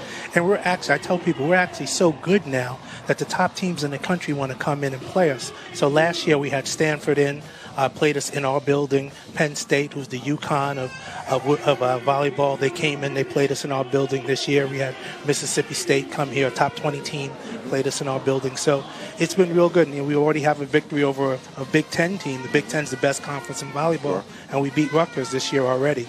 So we're proud of our volleyball team and our women's soccer team as well. They've won 3 out of the last 5 championships. So we're really proud on that side, and I'm excited too about the changes I'm seeing with our overall competitiveness. Track and field is doing well. We're going to have a very strong basketball season, and there's some growing pains going on. There's a difference between the kind of style and philosophy that Prince had as a first-year coach, and the offense is far more complicated. And we have a lot of freshmen, so there's a great learning process that needs to happen in football. But I think before the end of the season, we're going to be very dangerous. I can't let you go away without talking about what happened over the last 24 hours. We're talking about Kalen Newton not being a part of the team right now and possibly not till the end of the season. What are your thoughts about what has transpired? First of all, let me just say this. Kalen is a wonderful kid, and he epitomized everything that's great about Howard athletics. And I've been proud of him from the first day he walked in. He and his family are discussing as to whether or not they want to take advantage of the new NCAA redshirt rule, which will allow him to get this season back and then play another season. He is on track to graduate in May after only 3.5 years. So we'll support him in whatever he chooses to do. If he decides to come back and play, he'll be there. And if not, we'll wish him well. He'll be a Howard alum, and I'm sure he'll become somebody who comes back and supports the program. Well, what was so ironic is when he signed here, a lot of people were surprised that they were able to recruit him here because of his name factor and things of this nature. But he came in, like you said, he was the model citizen. He did everything he could do to bring recognition to this program. Yes, he did. And I will tell you, he, by his own admission, he wasn't very heavily recruited out of high school. His dad had the vision that he could come to Howard and be successful. Well, and that's something that I think more young people like that should be able to look at HBCUs and come and make HBCUs their priority. Jamel Hill, a lot of people talked about the article Jamel Hill wrote a few weeks ago about big time basketball and football players coming to HBCUs. It's a little harder for football because it takes more than a couple of guys to build that kind of program.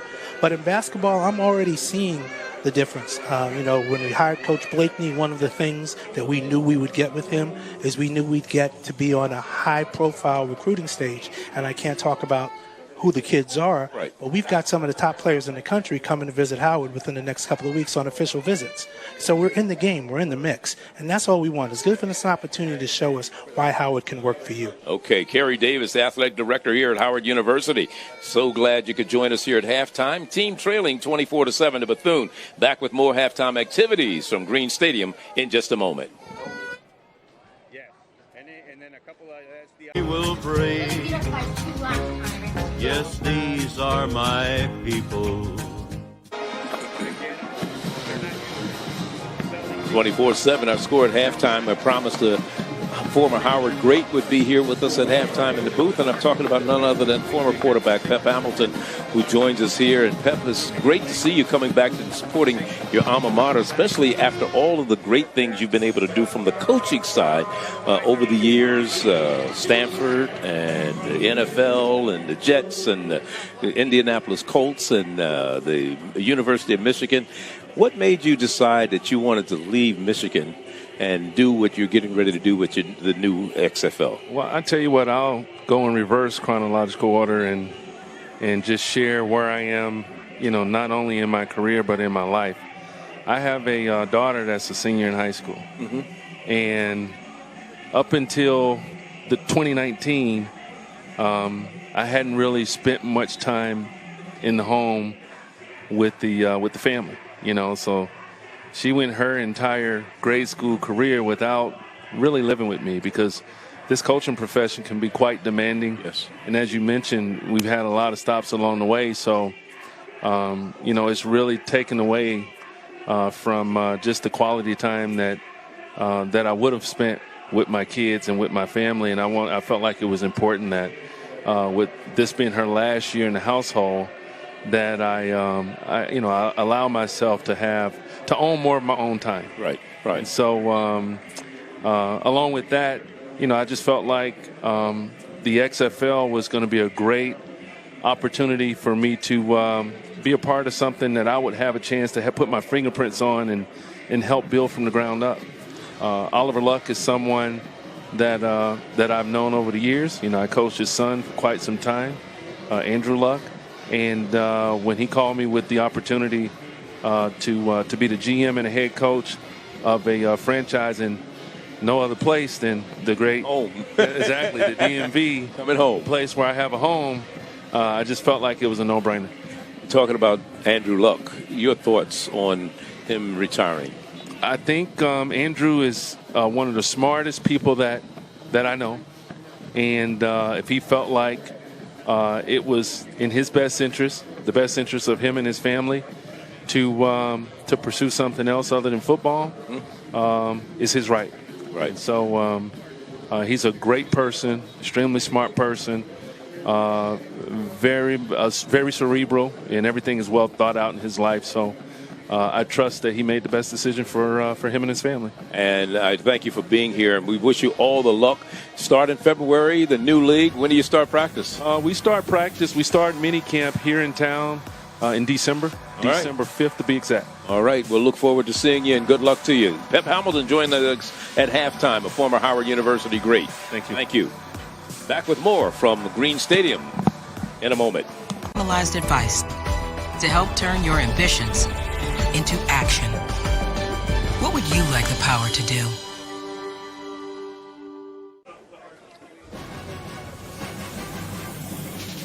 As we get ready to start the second half here at Green Stadium on the campus of Howard University, Henry Frazier, Charlie Neal here up in the press box, and Howard University will get the ball to start the second half. Bethune Cookman will be kicking off. We're looking at it. They're kicking from right to left. On the far side, comes down to Jones, and he brings it all the way back out. That was a good alley right there. He actually recognized the alley, and he was able to get in there and get some good positive yards. Oh, but we have a flag on the play. What else is new? Holding on special teams, I tell you. It's interesting. We've been watching and seeing how much officiating is getting criticized for all these holding calls in all areas, all arenas, not only the college arena, but more importantly the pros. It looks like on every play we see a flag in the NFL. Technically, you really can call them on every single play if you so choose to. Such a subjective call, in my opinion. But did he hold? At their own 20-yard line, Howard University, first down and 10. And the handoff, and no room to run that time for Parson as he loses about 4 yards. And it'll be second down and 14. Well, I tell you, sometimes when you pull, you might want to have someone feel when you pull that. You know, the guard pulled, and there was no one in the field, and the defensive tackle didn't go for the pull. He just got in the hip pocket of the puller and just crushed the running back for a 3-yard loss.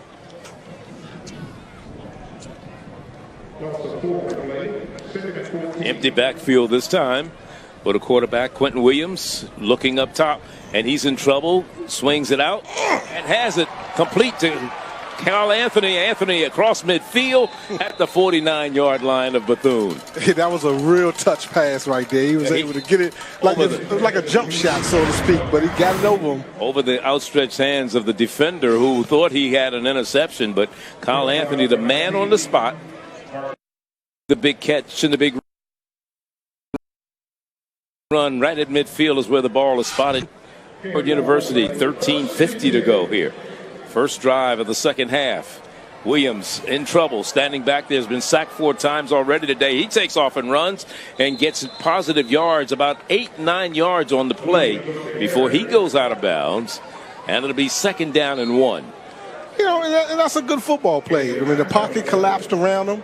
He kept his composure, did a little spin move, and was able to pick up 9 yards. And then from an offensive coordinator standpoint, you know, that's what you want out of your quarterback. Gillespie comes to the bottom of your screen. At the top will be Kyle Anthony.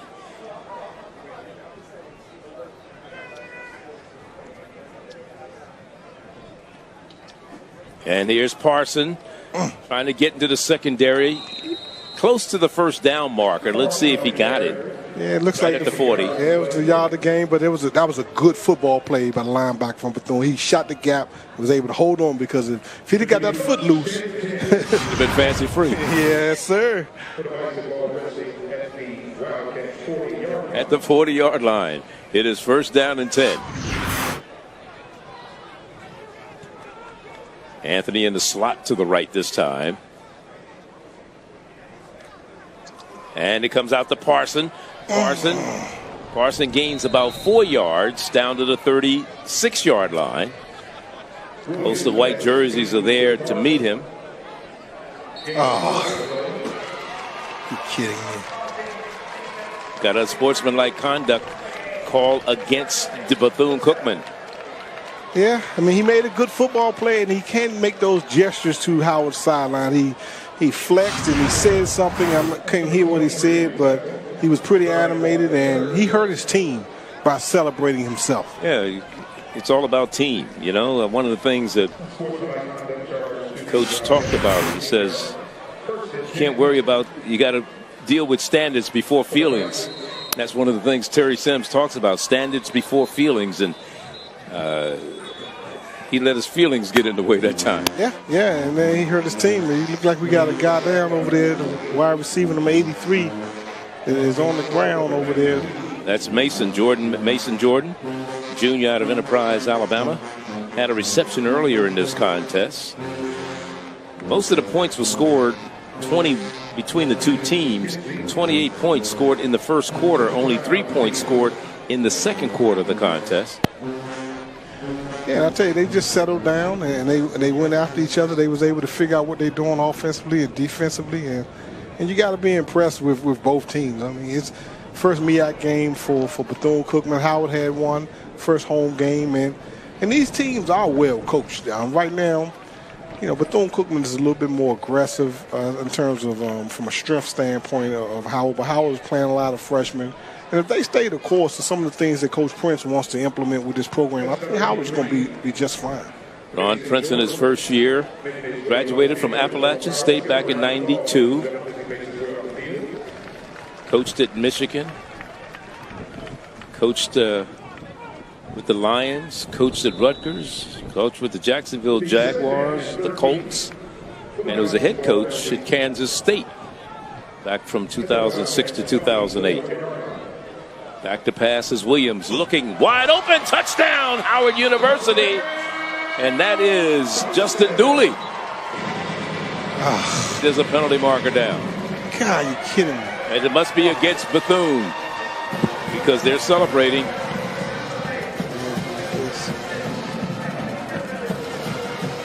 Right over the linebacker, the touchdown. And Dooley's only his third reception of the year, his first touchdown. So, Howard University, Quentin Williams with his second touchdown pass of the day.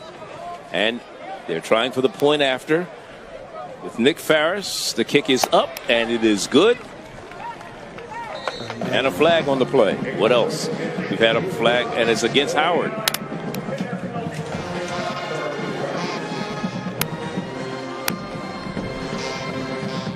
It's good. Let's see what they're going to do with it. The penalties against Howard. So they may have to kick it again.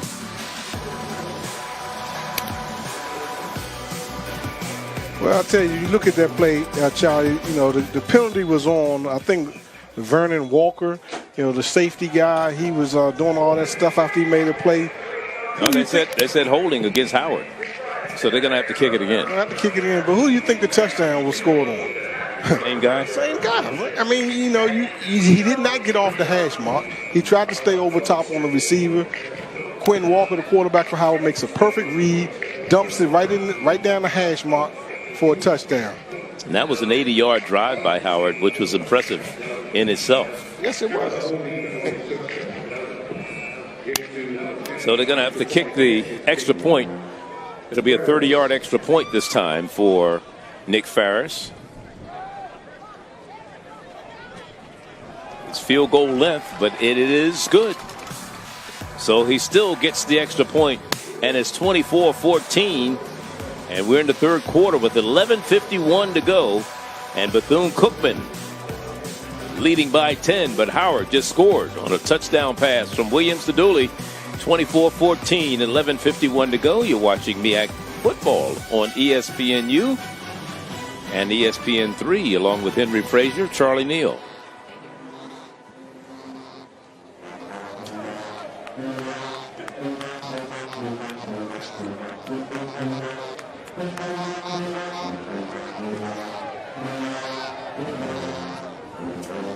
Like we still in play. I'll tell you, they're moving the kickoff up for some reason, so there must have been a penalty again on Bethune Cookman after on the extra point. For that the field goal extra point. And they're going to be kicking from midfield.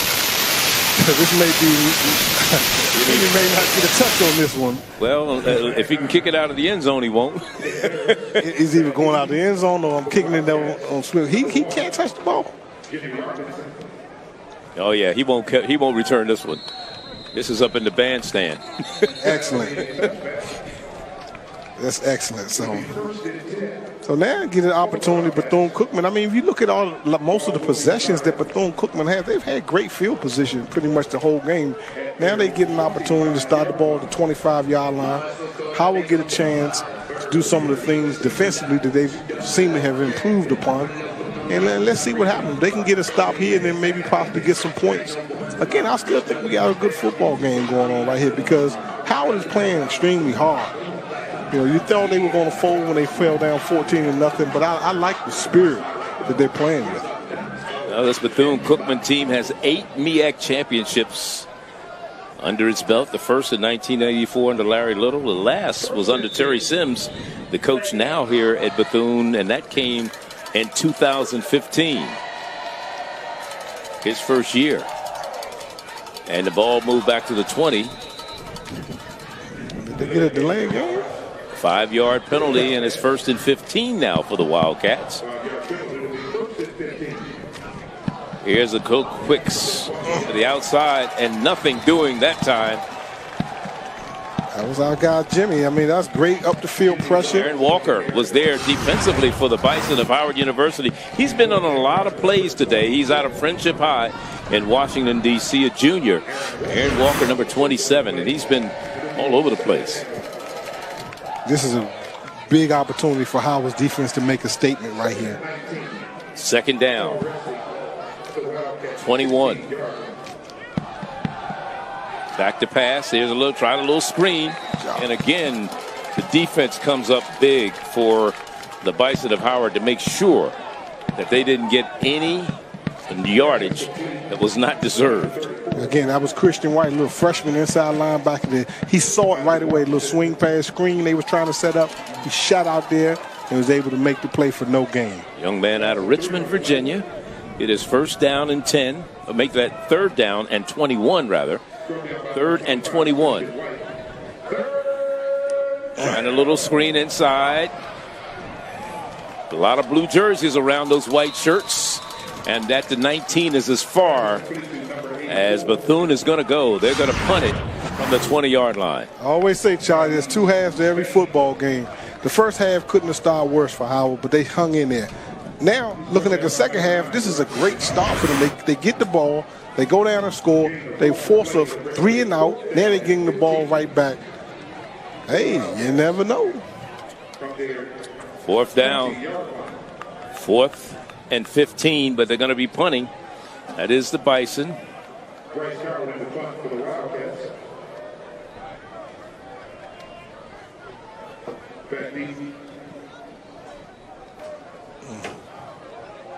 Picked up and out of bounds immediately goes A.J. Boyd. So Howard University, not bad field position, right at the 44-yard line, their own 44, trailing by 10. 2. What would you like the power to do?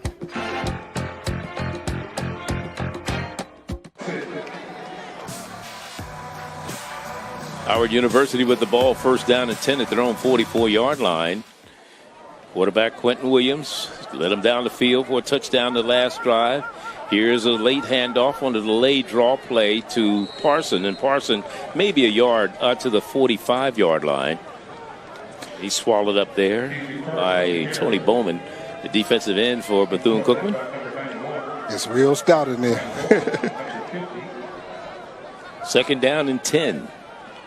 A&T was picked to finish again at the top of the MEAC in the preseason poll, followed by Bethune. FAMU Howard was picked to finish fourth in the preseason poll.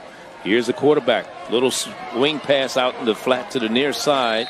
And again, it's Dooley, the man who caught the touchdown pass. I believe that's Dooley, or is that 86? 86. 86 on the reception for Howard University. That's Thomas V. Hey, he made a couple catches. You know, that tight end was dropping him early in the first half. Hey, you want to drop him, we'll bring someone else in. Yeah, we'll get somebody that can hold on to the ball. It is third down, 5. We'll make it, yeah, third down at about 4 for Howard University. Little swing in the round, and they have it first down on the carry by Jordan Ailey. Hey, that was a nice little design play on third down. You needed to get your 4 yards. You picked up the first down. Again, Bethune Cookman did not set the edge on that play.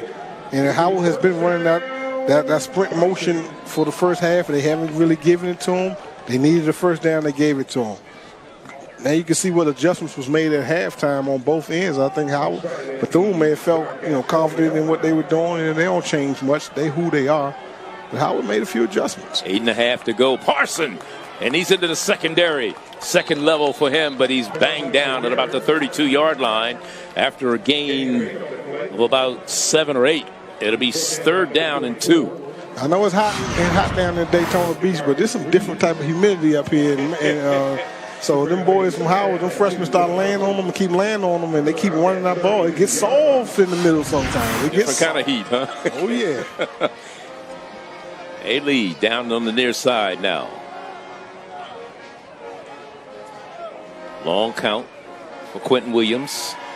Again, Parson bounces it to the outside, chased over there, and will not get to the first down marker. He needed to get to the 30. They're going to knock him out of bounds right at about the 31, 32, so no gain on the play. Bring up fourth down. Now let's see what Coach wants to do here.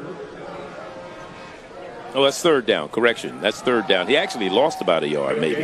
Hey, I ain't got Coach kicking no punts or field goals right here. This is 2-down territory. Empty backfield this time for the Howard Bison. Look for the quarterback might run it. And the quarterback does run it, and he's not going to get there. Had to get to the 30, dropped at the 32. Yeah, that's not a strong point to ask you to design quarterback run. I saw that the way it was set up, that play was going to happen. He's more spontaneous when the plays break down, spin out of there and get you 8-9 yards. But when you call a run for him, right now, that's not his strong. So he's a big old guy, and he got to get pad level down and get you 2-3 yards. I might as well turn to get that ball to Parsons at this point. I'm not going to let him do that for me. They're going to go for it on fourth down.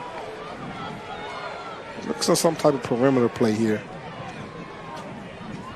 0 for 1 so far today on fourth down conversions. And the quarterback keeps it, gets the first down at the 30. Exactly. Now you're giving yourself some options here. You're putting the defense in the bind, making them have to make a decision on what they want to do. We're going to tackle the ball carrier. We're going to tackle the quarterback. We're going to look at the sprint option going on. I like that play call. Move the chains. Quentin Williams out of Wise High School from Upper Marlboro, Maryland, leading the Bison offense for the first time this year after Keelan Newton decides he's going to call it quits for the season, possibly transferring away. Will graduate in May. And straight ahead, Parsons again, and nowhere to go. Slammed down. And big number 92, Mackenzie Judas, was the man who got him. Yeah, and I see Howard is sticking with their game plan. They're sticking with their game plan. They're going to run the football, and I like what they're doing here. You're giving your young quarterback a great opportunity. This drive started at their own 44. They've moved down to the Bethune Cookman 30-yard line, where it is second down and 10. Quentin fakes it, rolls right, stops, throws, underhanded. Looked like he was trying to get it to Kyle Anthony, but he threw it away, threw it out of bounds. Yeah, hey, that was great coverage. They didn't fool. They did a little play action, but Bethune Cookman defense was not fooled at all. They actually had everyone covered, And that was a good play. He was just trying to throw the ball. Don't take a negative play right here. You're at the 30-yard line. It's third down.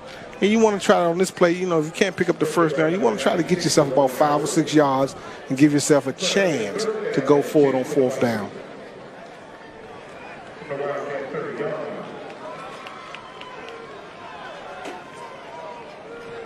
Alay comes in the slot to the right.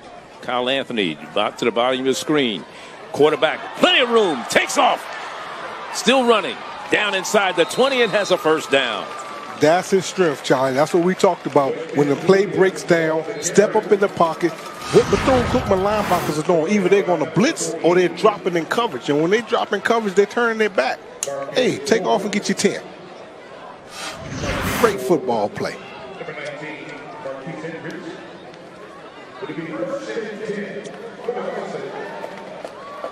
Mason Jordan in the lineup right now for Howard University. Now Quentin Williams getting his running back Parsons set where he wants him. Alay in motion. Here's Parsons straight ahead for about 3. Down to the 17-yard line. Gave him 2 yards on the play. It'll be second down and 8. I like I can see what the adjustments that Howard made offensively. They're making Bethune Cookman read. And they having to read 3 different options at this point. And it's slowing down the aggressiveness of Bethune's defense. Howard scores here to be a 3-point ball game. We're still in the third quarter with 4:02 to go. Backside. Looking. Anthony could not get to it. Yeah. He had his mind made up. He was going to throw that ball backside, and I saw it all the way. But there was great coverage from Bethune Cookman. But, hey, you're taking a shot. That's your best receiver. You got him in the end zone. Let's just take a shot at him. He'd have gotten the ball. He got a little bit too far out in front of him. If he got it closer to his body, he might have been able to pull that one in. It would have got picked because of the way the trail was running. So he had to lead him. But again, there's a timeout on the field. I'm not sure who called it, but there's a timeout with 3:57 to go in the third quarter.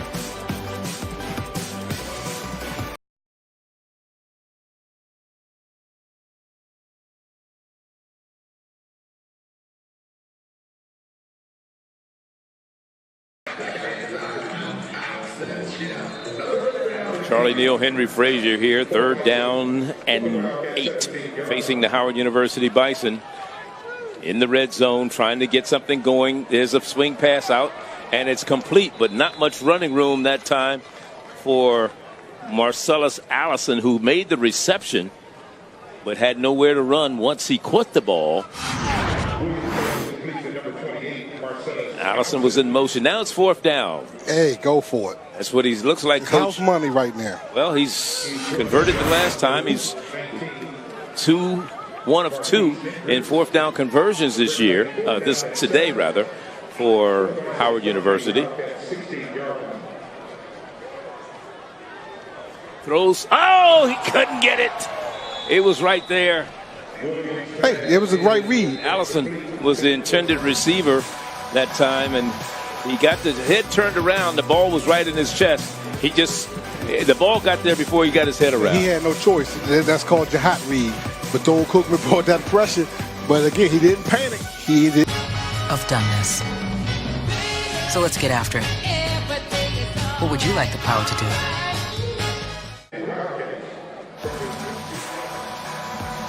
First down and 10. Welcome back to Green Stadium. And Bethune Cookman with the ball. Quarterback Akevius Williams. He's in the secondary. Still on his feet. He's outrunning the defense of Howard University. And he is going to go into the end zone untouched by human hands as Ray Williams could not catch him. But we got a flag holding. Hey, it was 74-yard run, all for naught.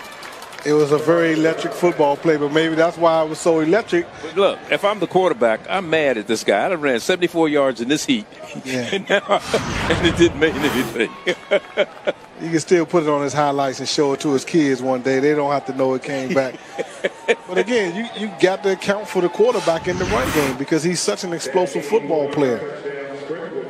Kevius Williams was trying to pick up his third touchdown of the day on the run. He had a 13-yard run to open the scoring in the first quarter and a 2-yard run to make it 14-0 before Howard came back. But that penalty moves the ball all the way back to about the 10-yard line. And they got a backup quarterback in there. He got to get a breather over there. Ain't no question. He was gone, too. He got out. So in the lineup right now is Devin Black, sophomore out of Ruskin, Florida. He's only played one game this year.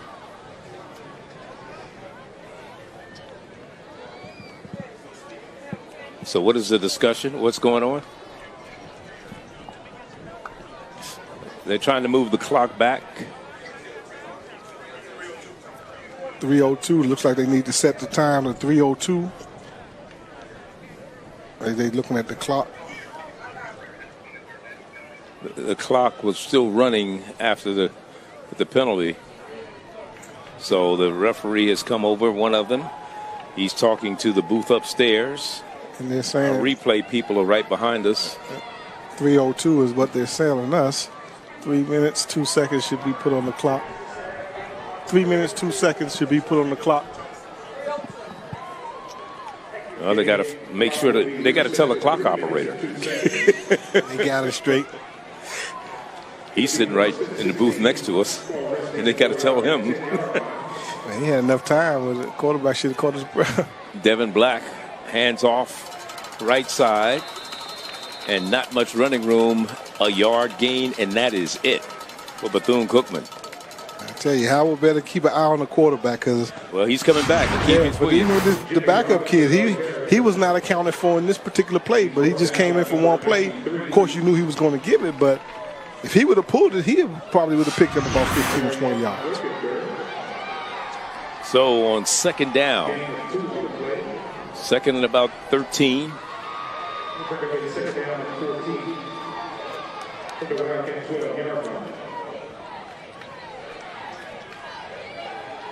Little swing pass out in the flat. Some room up the sideline, and here we go. And look at the cutback that time. Look at the cutback by Bird. And finally, a big gain. Well, 48 yards on that run. Looks like Howard is having trouble defensively in space right now. And those are the perimeter defenders are having trouble picking up their assignments right now because that was just simple swing pass screen. You had the tackle, hit, release. There was no one out there to block him. To the 48-yard line of Howard. It's about a 36-yard run for Bird that time. He's had some pretty nifty and long runs to his credit. Here's a flat to Jimmy Robinson, and he's run out of bounds on the near sideline. And that pass is complete to Robinson. And then you can see what the adjustments that Bethune-Cookman offense has made towards Howard. They're going to attack the perimeter. They're going to make the perimeter defenders, outside linebackers, cornerbacks, and safeties. They're going to make them make decisions on defense for Howard. Bad snap, and he has to fall on it to save the day. Kevius Williams makes sure that no other damage is done after that bad snap. Yeah, that's one way to defend it.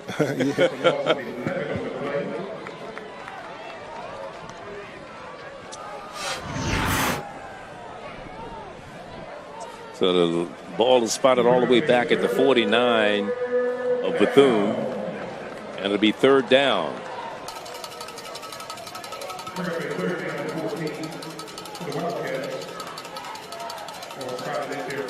Third and about 13, 14. Washington in motion. Little Jimmy Robinson caught right away and no gain. Jimmy Robinson on the reception. I'll tell you, you have to account for him every single time as fourth down comes up. And that was a good defensive play for Howard. Defense, one of the better ones of the game. They was actually able to get pressure. They was able to still defend the screen play and make the tackle in open field on the money down, which is third down. Second punt of the second half for Bethune-Cookman. It'll be the third offensive possession for Howard University. here in the second half of play. A.J. Boyd back to receive this punt. They called a timeout, thank goodness. Oh, the clock ran out. That was the end of the third quarter. I saw the ball went over to the head of the punter. So that's 3 quarters under our belt right here from Green Stadium. And we have a 10-point ball game. 15 minutes of football left. Back with more from Green Stadium in a moment. Turn your ambitions into action. What would you like the power to do?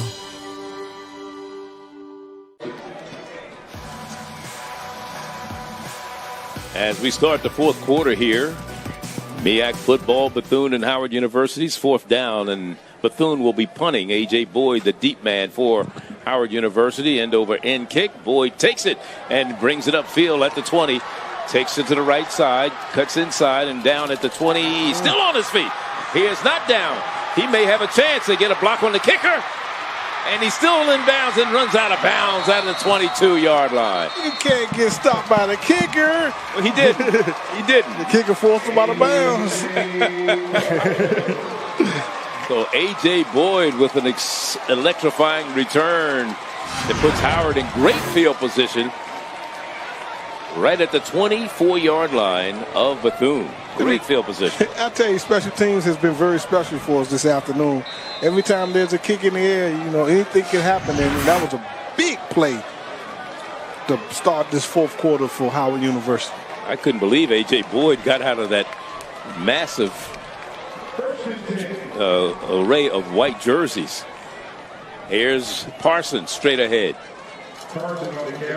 And he gets a couple.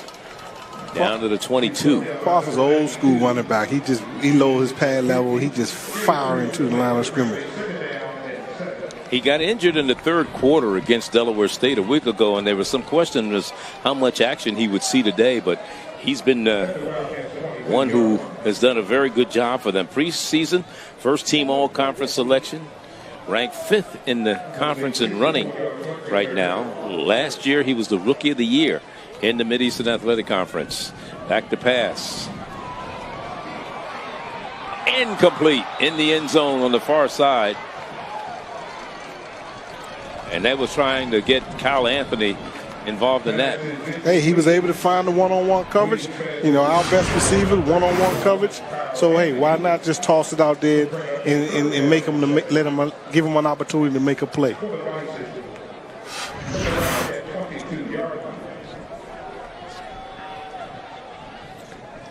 Well, I think this is 2-down territory right here, Charlie. You know, you got the ball on your side.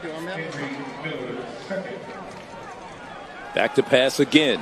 Anthony steps out. Correction, that is Williams. And Williams runs out of bounds at about the 16-yard line. So it's another 4th down play. You're down by 10, fourth quarter. Yes, your field goal kicker showed the ability to make it this long. But it's such a short distance for the first down. Why not go for it? It is 4th down. Maybe we got our riverboat Ron here in D.C. He just kind of go for it on 4th down quite a bit. 1 of 3 in 4th down conversion so far today for Howard University. It is 4th and 1. And now timeout is called. Timeout. Bison.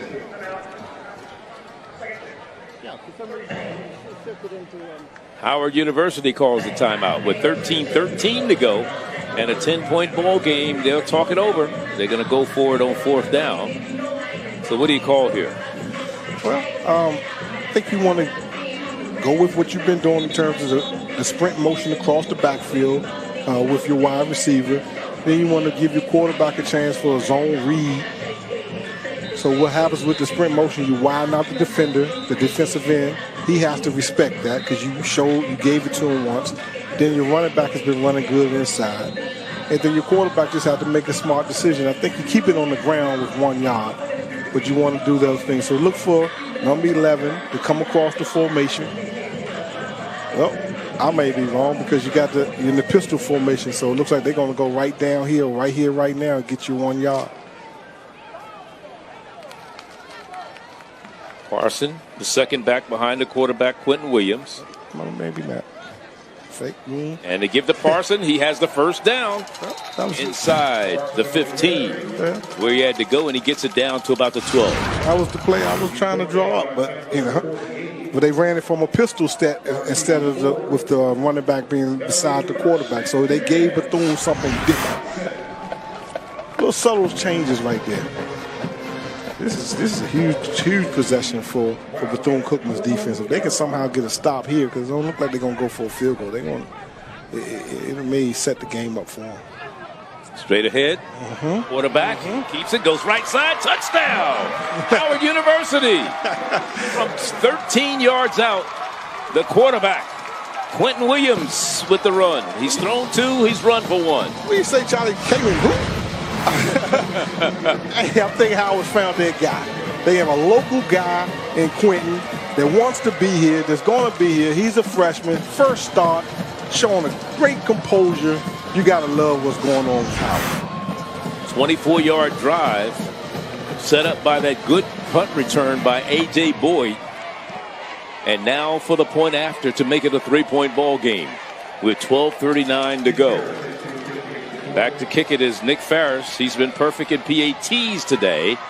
And that one is up, and it is good. And we have a 24-21 ball game here in the nation's capital. Bethune-Cookman finding themselves in a dogfight with the Bison of Howard University. You're watching MEAC Football right here on ESPN3.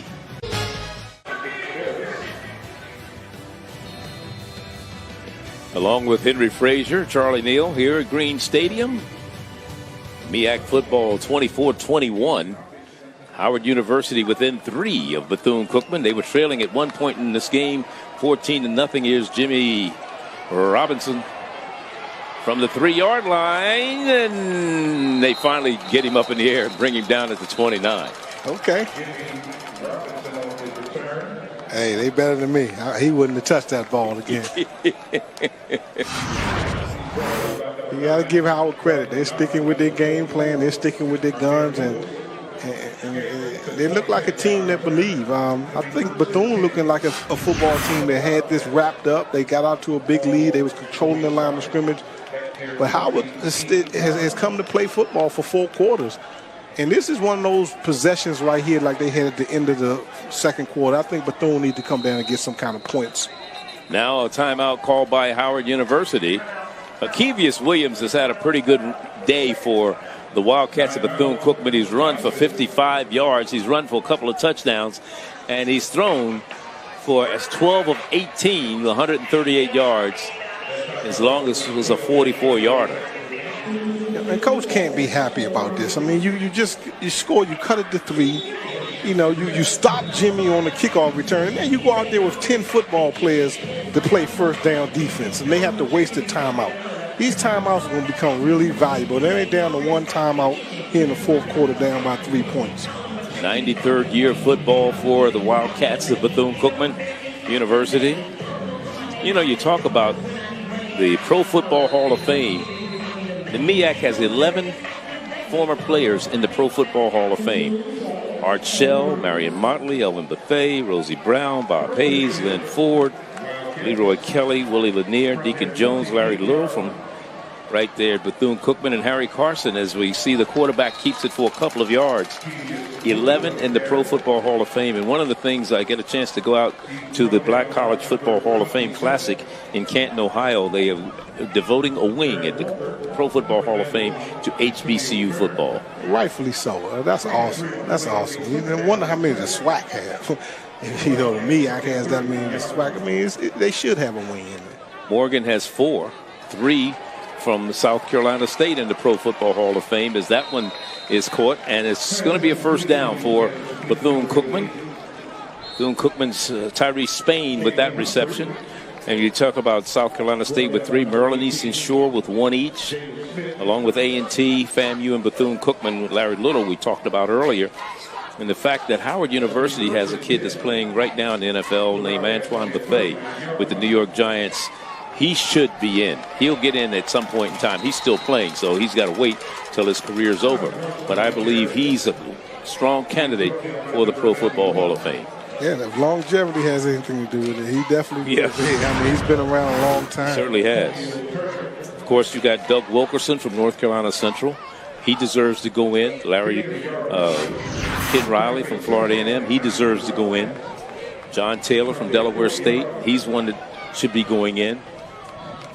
It is 2nd down and 10.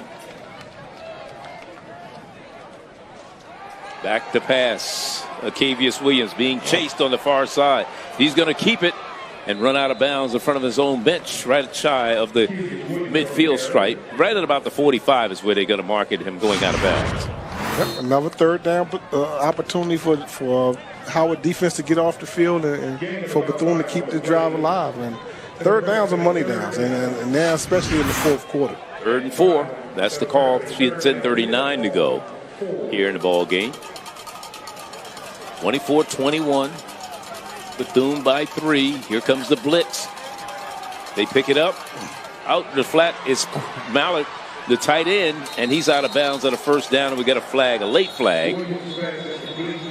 Let's see if that's going to be against Bethune. It might be on. Let's see what we got. There's a penalty marker down. I mean, that's 3rd down. Bethune Cookman came in the game last in 3rd down conversion. Well, I don't know what the penalty was, but whatever it was, it's a 1st down for. Yeah, it probably was on the defense, and Bethune declined it. Again, Howard. Yep. So it's 1st and 10. This drive started at their own 39-yard line. They're across midfield in the Howard territory at the 40 rather. Isaac Washington, side his quarterback. And he has the ball, trying to go around the corner, turns it down inside the 30, 25, down to the 20-yard line goes Isaac Washington. Going back to that edge, setting the edge. There has no one out there to set the edge, and this makes football so much easier when you don't have someone to set the edge. That was a good big-time play. And again, Bethune-Cookman is recognizing that, and they're calling the plays accordingly. That was his longest run of the day. The previous long run was 5 yards. This time, the second back in there is Bird. And Bird comes in to relieve Washington. They've been a 1-2 punch in the running game, in addition to the quarterback. That's what I'm saying. Let's not forget him. He had the most electrifying play of the day. So it'll be 2nd down after a 5-yard gain. Ball at the 15 right now. 37th meeting between these two schools. Bethune-Cookman leads the series 19-15-2. 2 ties in the all-time series. So it is 2nd down and 5. Bird to the left of his quarterback now. And the quarterback keeps it, has the 1st down inside the 10-yard line and run out of bounds right at about the 5. Again, I can't reiterate it enough. You got to be able to set the edge. You got to have a defender that's coming up and forcing the quarterback to give the ball to the running back. The defensive end is chasing down. So if you're going to do that, your linebacker should be looping out for the quarterback. And the linebacker is trying to make the play that the defensive end is making. Isaac Washington now in the lineup at the running back spot. Isaac Washington, the quarterback. He walks in the end zone. Walks into the end zone without anybody touching him. He wasn't even touched by human hands. Yeah. Again, they're confused. You know, the defenders, the linebackers and defensive ends for Howard are confused right now. Both of them are chasing down the running back versus no one is out there to stop the quarterback. And Bethune sees it, and they ran this play 4 times on that drive, and it resulted in a touchdown. 8:25 to go in the ball game. 4th quarter, point after coming, and it is up by McDonald, and it is good, and it's 31-21. Now it's a 10-point game once again, and that was a drive that covered 61 yards. Back with more. What would you like the power to do?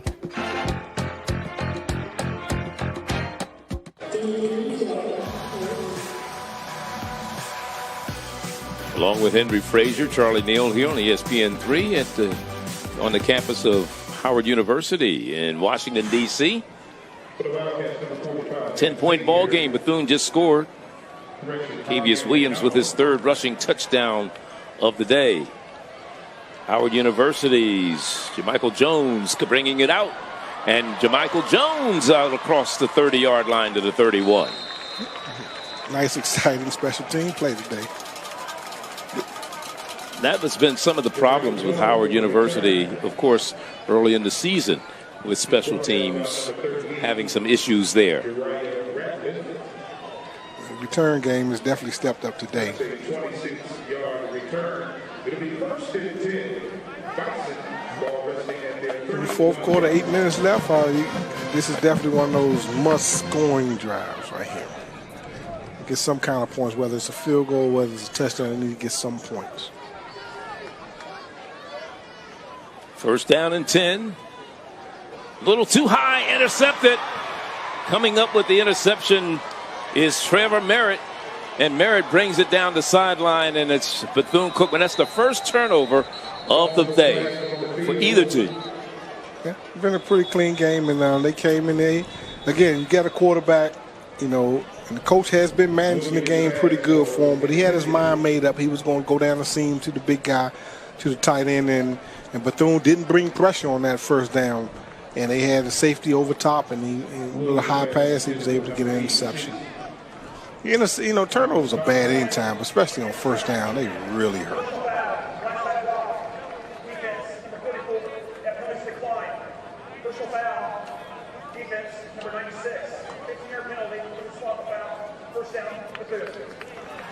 So we had 2 personal foul penalties, but Bethune maintains possession. They're just going to move it back from the point where the tackle was made, but it's still great field position for the Wildcats. And with 8:04 to go, and the ball spotted at the 47 of Howard. Yeah, that's tough. That's tough. You come out, first down. We always talked about it. We were coaching. You turn the ball over, okay. But to turn it over on first down, that's just a wasted. It's not even a possession. First turnover of the ball game for either team. And that was one of the things I talked about earlier. I mean, turnover. Howard came in the game -3, but Bethune was plus 3. Plus 3, yeah. And they're plus 4. Plus 4 in the turnover department. You certainly are. Washington. And Washington for a couple to the 45. Isaac Washington out of Cape Coral, Florida. Last year had a pretty good year. 378 yards, a touchdown, 1 touchdown reception. Ran for 2 touchdowns against Mississippi Valley a week ago. Had touchdown runs of 57 and 21 yards. And we probably don't need to say this is probably a must-stop for Howard's defense on this particular possession because, with us at 7 minutes left, it's one of those situations where Howard actually needs to get a stop because they're not going to have many more possessions to try to score points.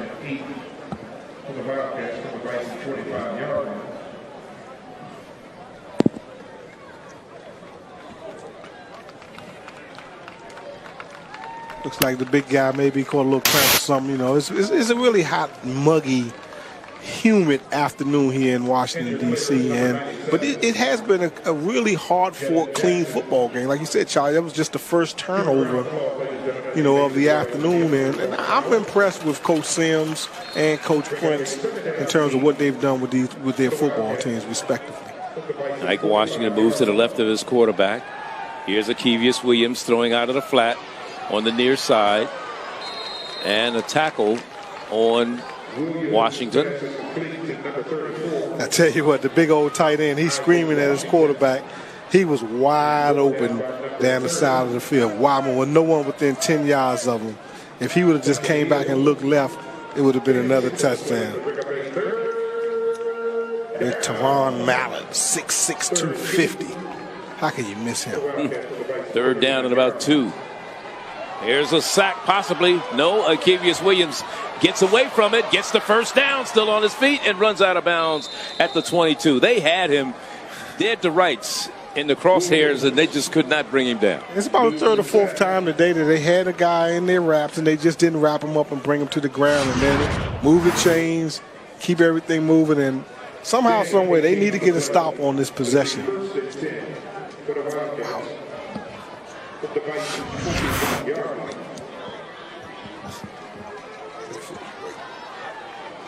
It is first down and 10 at the 22. 6:30 remaining in the contest, and that should be a penalty flag, but they didn't call it. I mean, they were all over the receiver. Look at jersey strapped over him and everything. He's like, come on, bro. That was Kalen Humphrey, the intended receiver that time, and defensive back, I believe it was Humphrey, or was that Powell? Might have been Darryl Powell. The defensive back was draped all over him. No flag. It is second down and 10.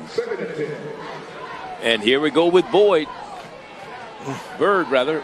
inside the 15 down to the 13-yard line, and very close at the 12 to a first down. It'll be about third down and 1. And Bethune's just eating up clock right now. They're in no hurry to snap the football. You don't look for them to snap the ball with no more than less than 10 seconds on the clock. Third down.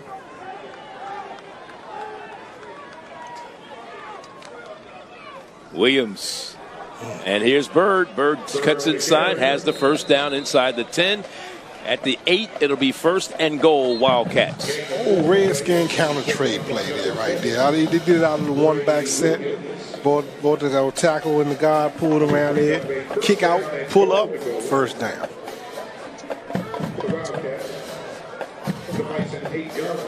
Here we go. The handoff straight ahead. Bird in the end zone, carrying a Howard University defender who had his jersey stretched, and they increased their lead to 37-21. Yeah, points off the turnover. They got the turnover, converted it to a touchdown. And that was a 47-yard drive. Remember, they got it after what? A turnover. Yeah. That may be the nail in the coffin. The interception. Yeah, the interception. The only turnover of the ball game gave Bethune Cookman the ball at the 47-yard line, and now they're going for the point after to make it 38-21. 17-point game with 5:28 to go. At the beginning, we thought Howard was going to get blown out. Howard hung tough and got it to within 3, but now have given up 14 unanswered points, and the PAT is no good. So it remains 37-21. Which is huge because Howard has opportunity. And there's a timeout on the field with 5:28 to go here. MEAC Football on ESPN3 in the nation's capital.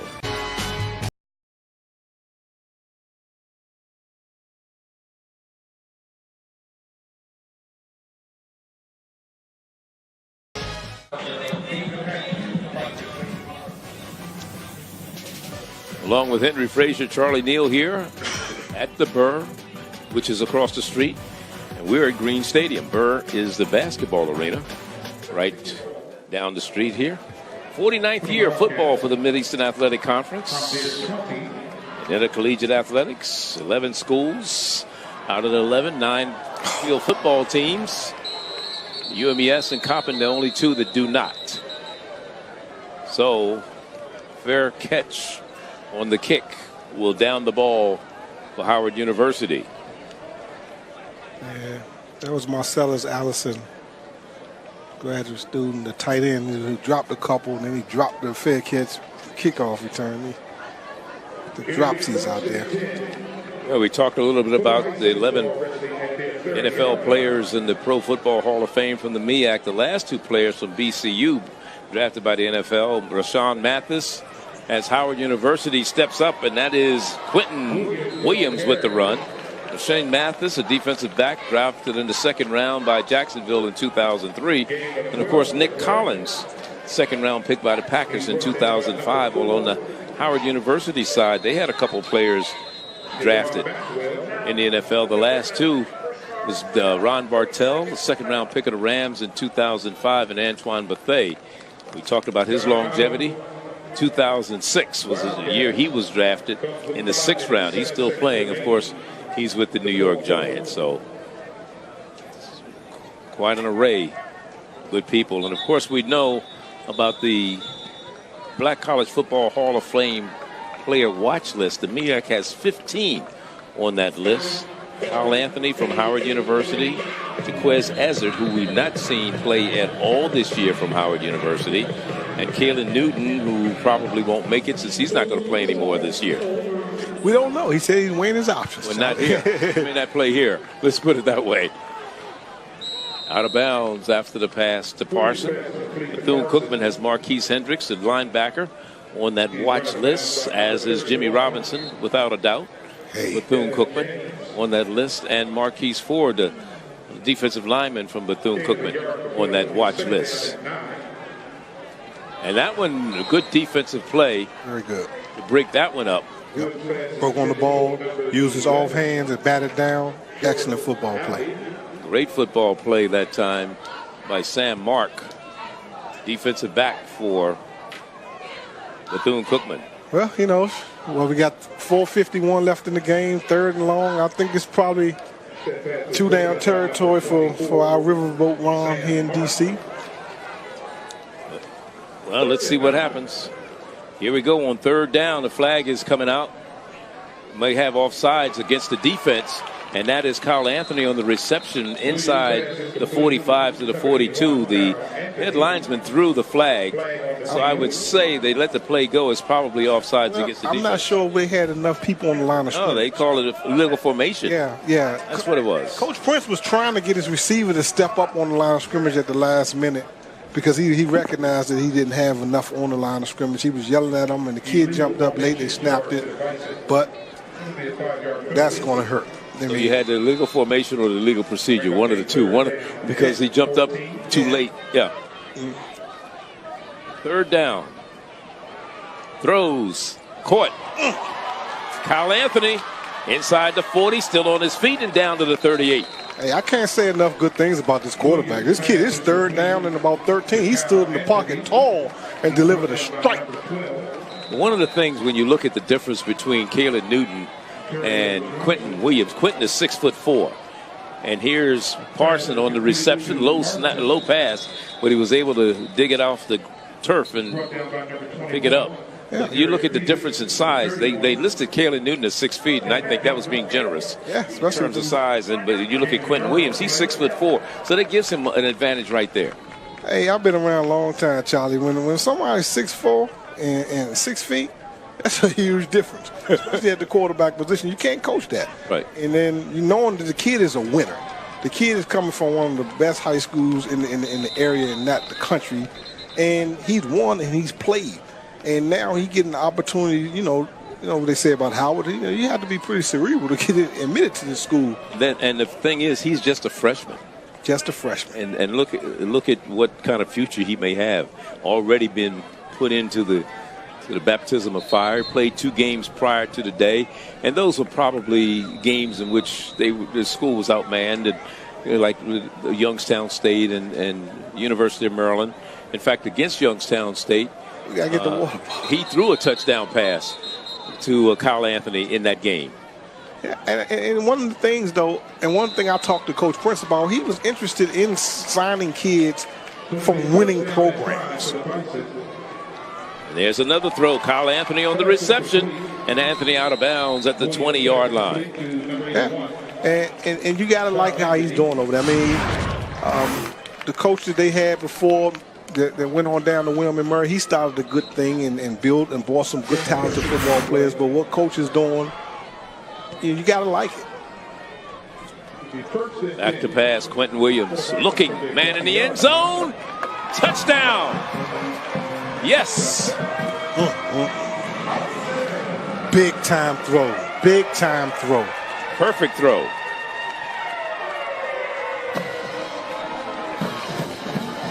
And that's what I was saying before we went to the break. By him missing that extra point, you start talking about 2 touchdowns, two-point conversions. You could tie this ball game up.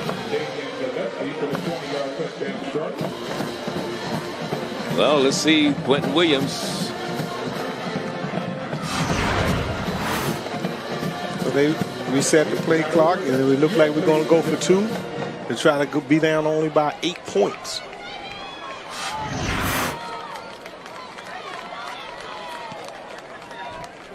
They're going for 2. Lewis in the backfield, throwing. Kyle Anthony wide open. They get the 2-point conversion. 37-29 with 3:26 to go. Hold on to your popcorn, ladies and gentlemen. Don't go anywhere.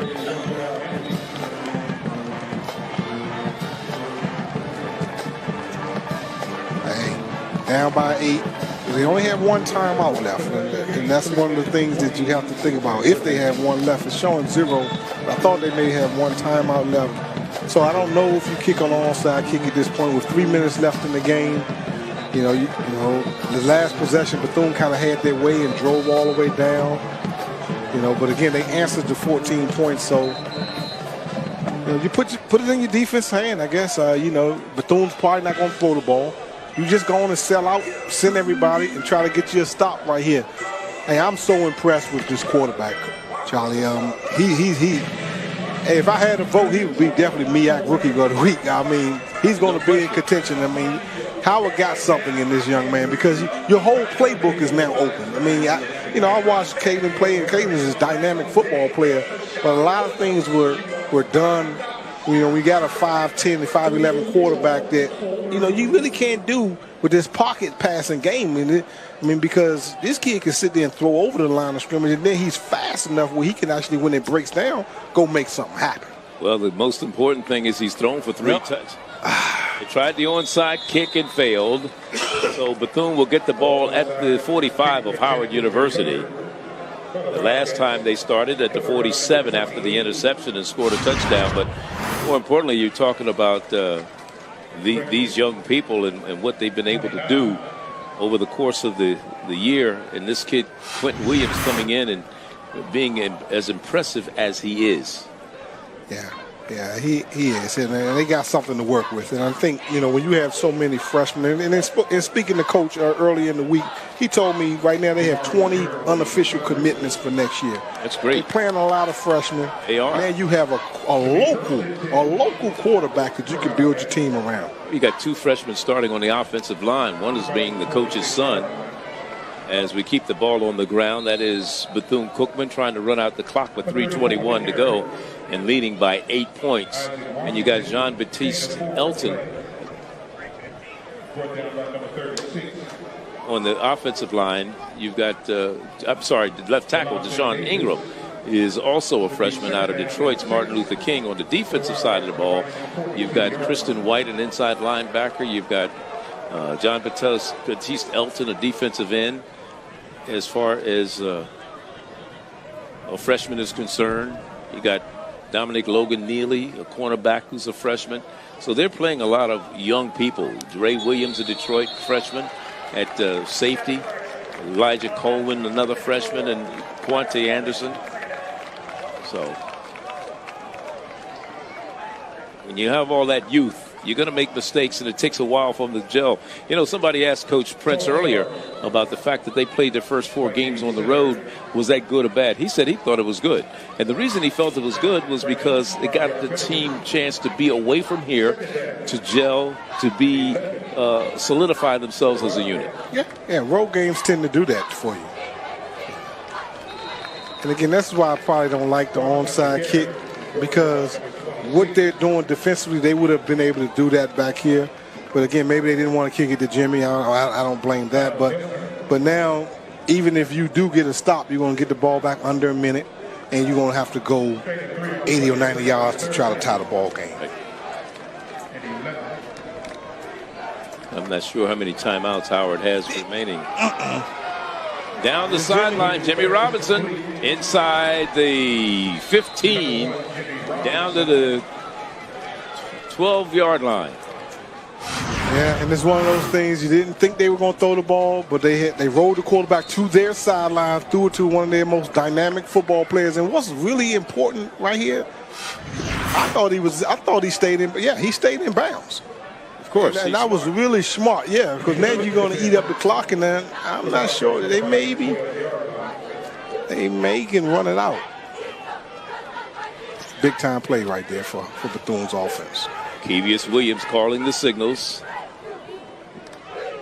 Has the ball, hands it off, and into the end zone. There's a flag. We're probably going to see a holding penalty. Isaac Washington takes it into the end zone from 12 yards out, and it's going to be holding against Bethune Cookman. So nullify that touchdown run by Isaac Washington. Well, if my math serves me correctly, with it still being first down, they don't have to run another. They can just take a knee from here on out. They can get in that old sweet victory formation and run this clock out. I think at this point, that's something you do, Coach Sims. You don't want to risk a fumble or things like that.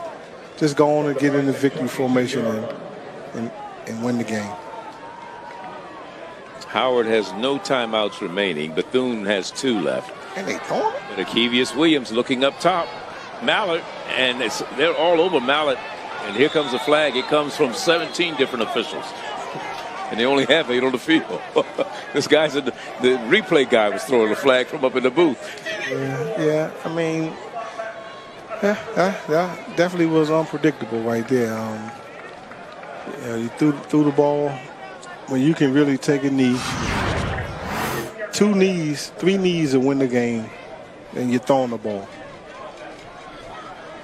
Maybe they just want more points. I mean, they're happy with 37, but you got to win on the road, conference opener. And against a team that has no timeouts remaining, and you have 2 left, and all you have to, like you said, you could take a knee, but he's not even under center. He's working out of the shotgun formation.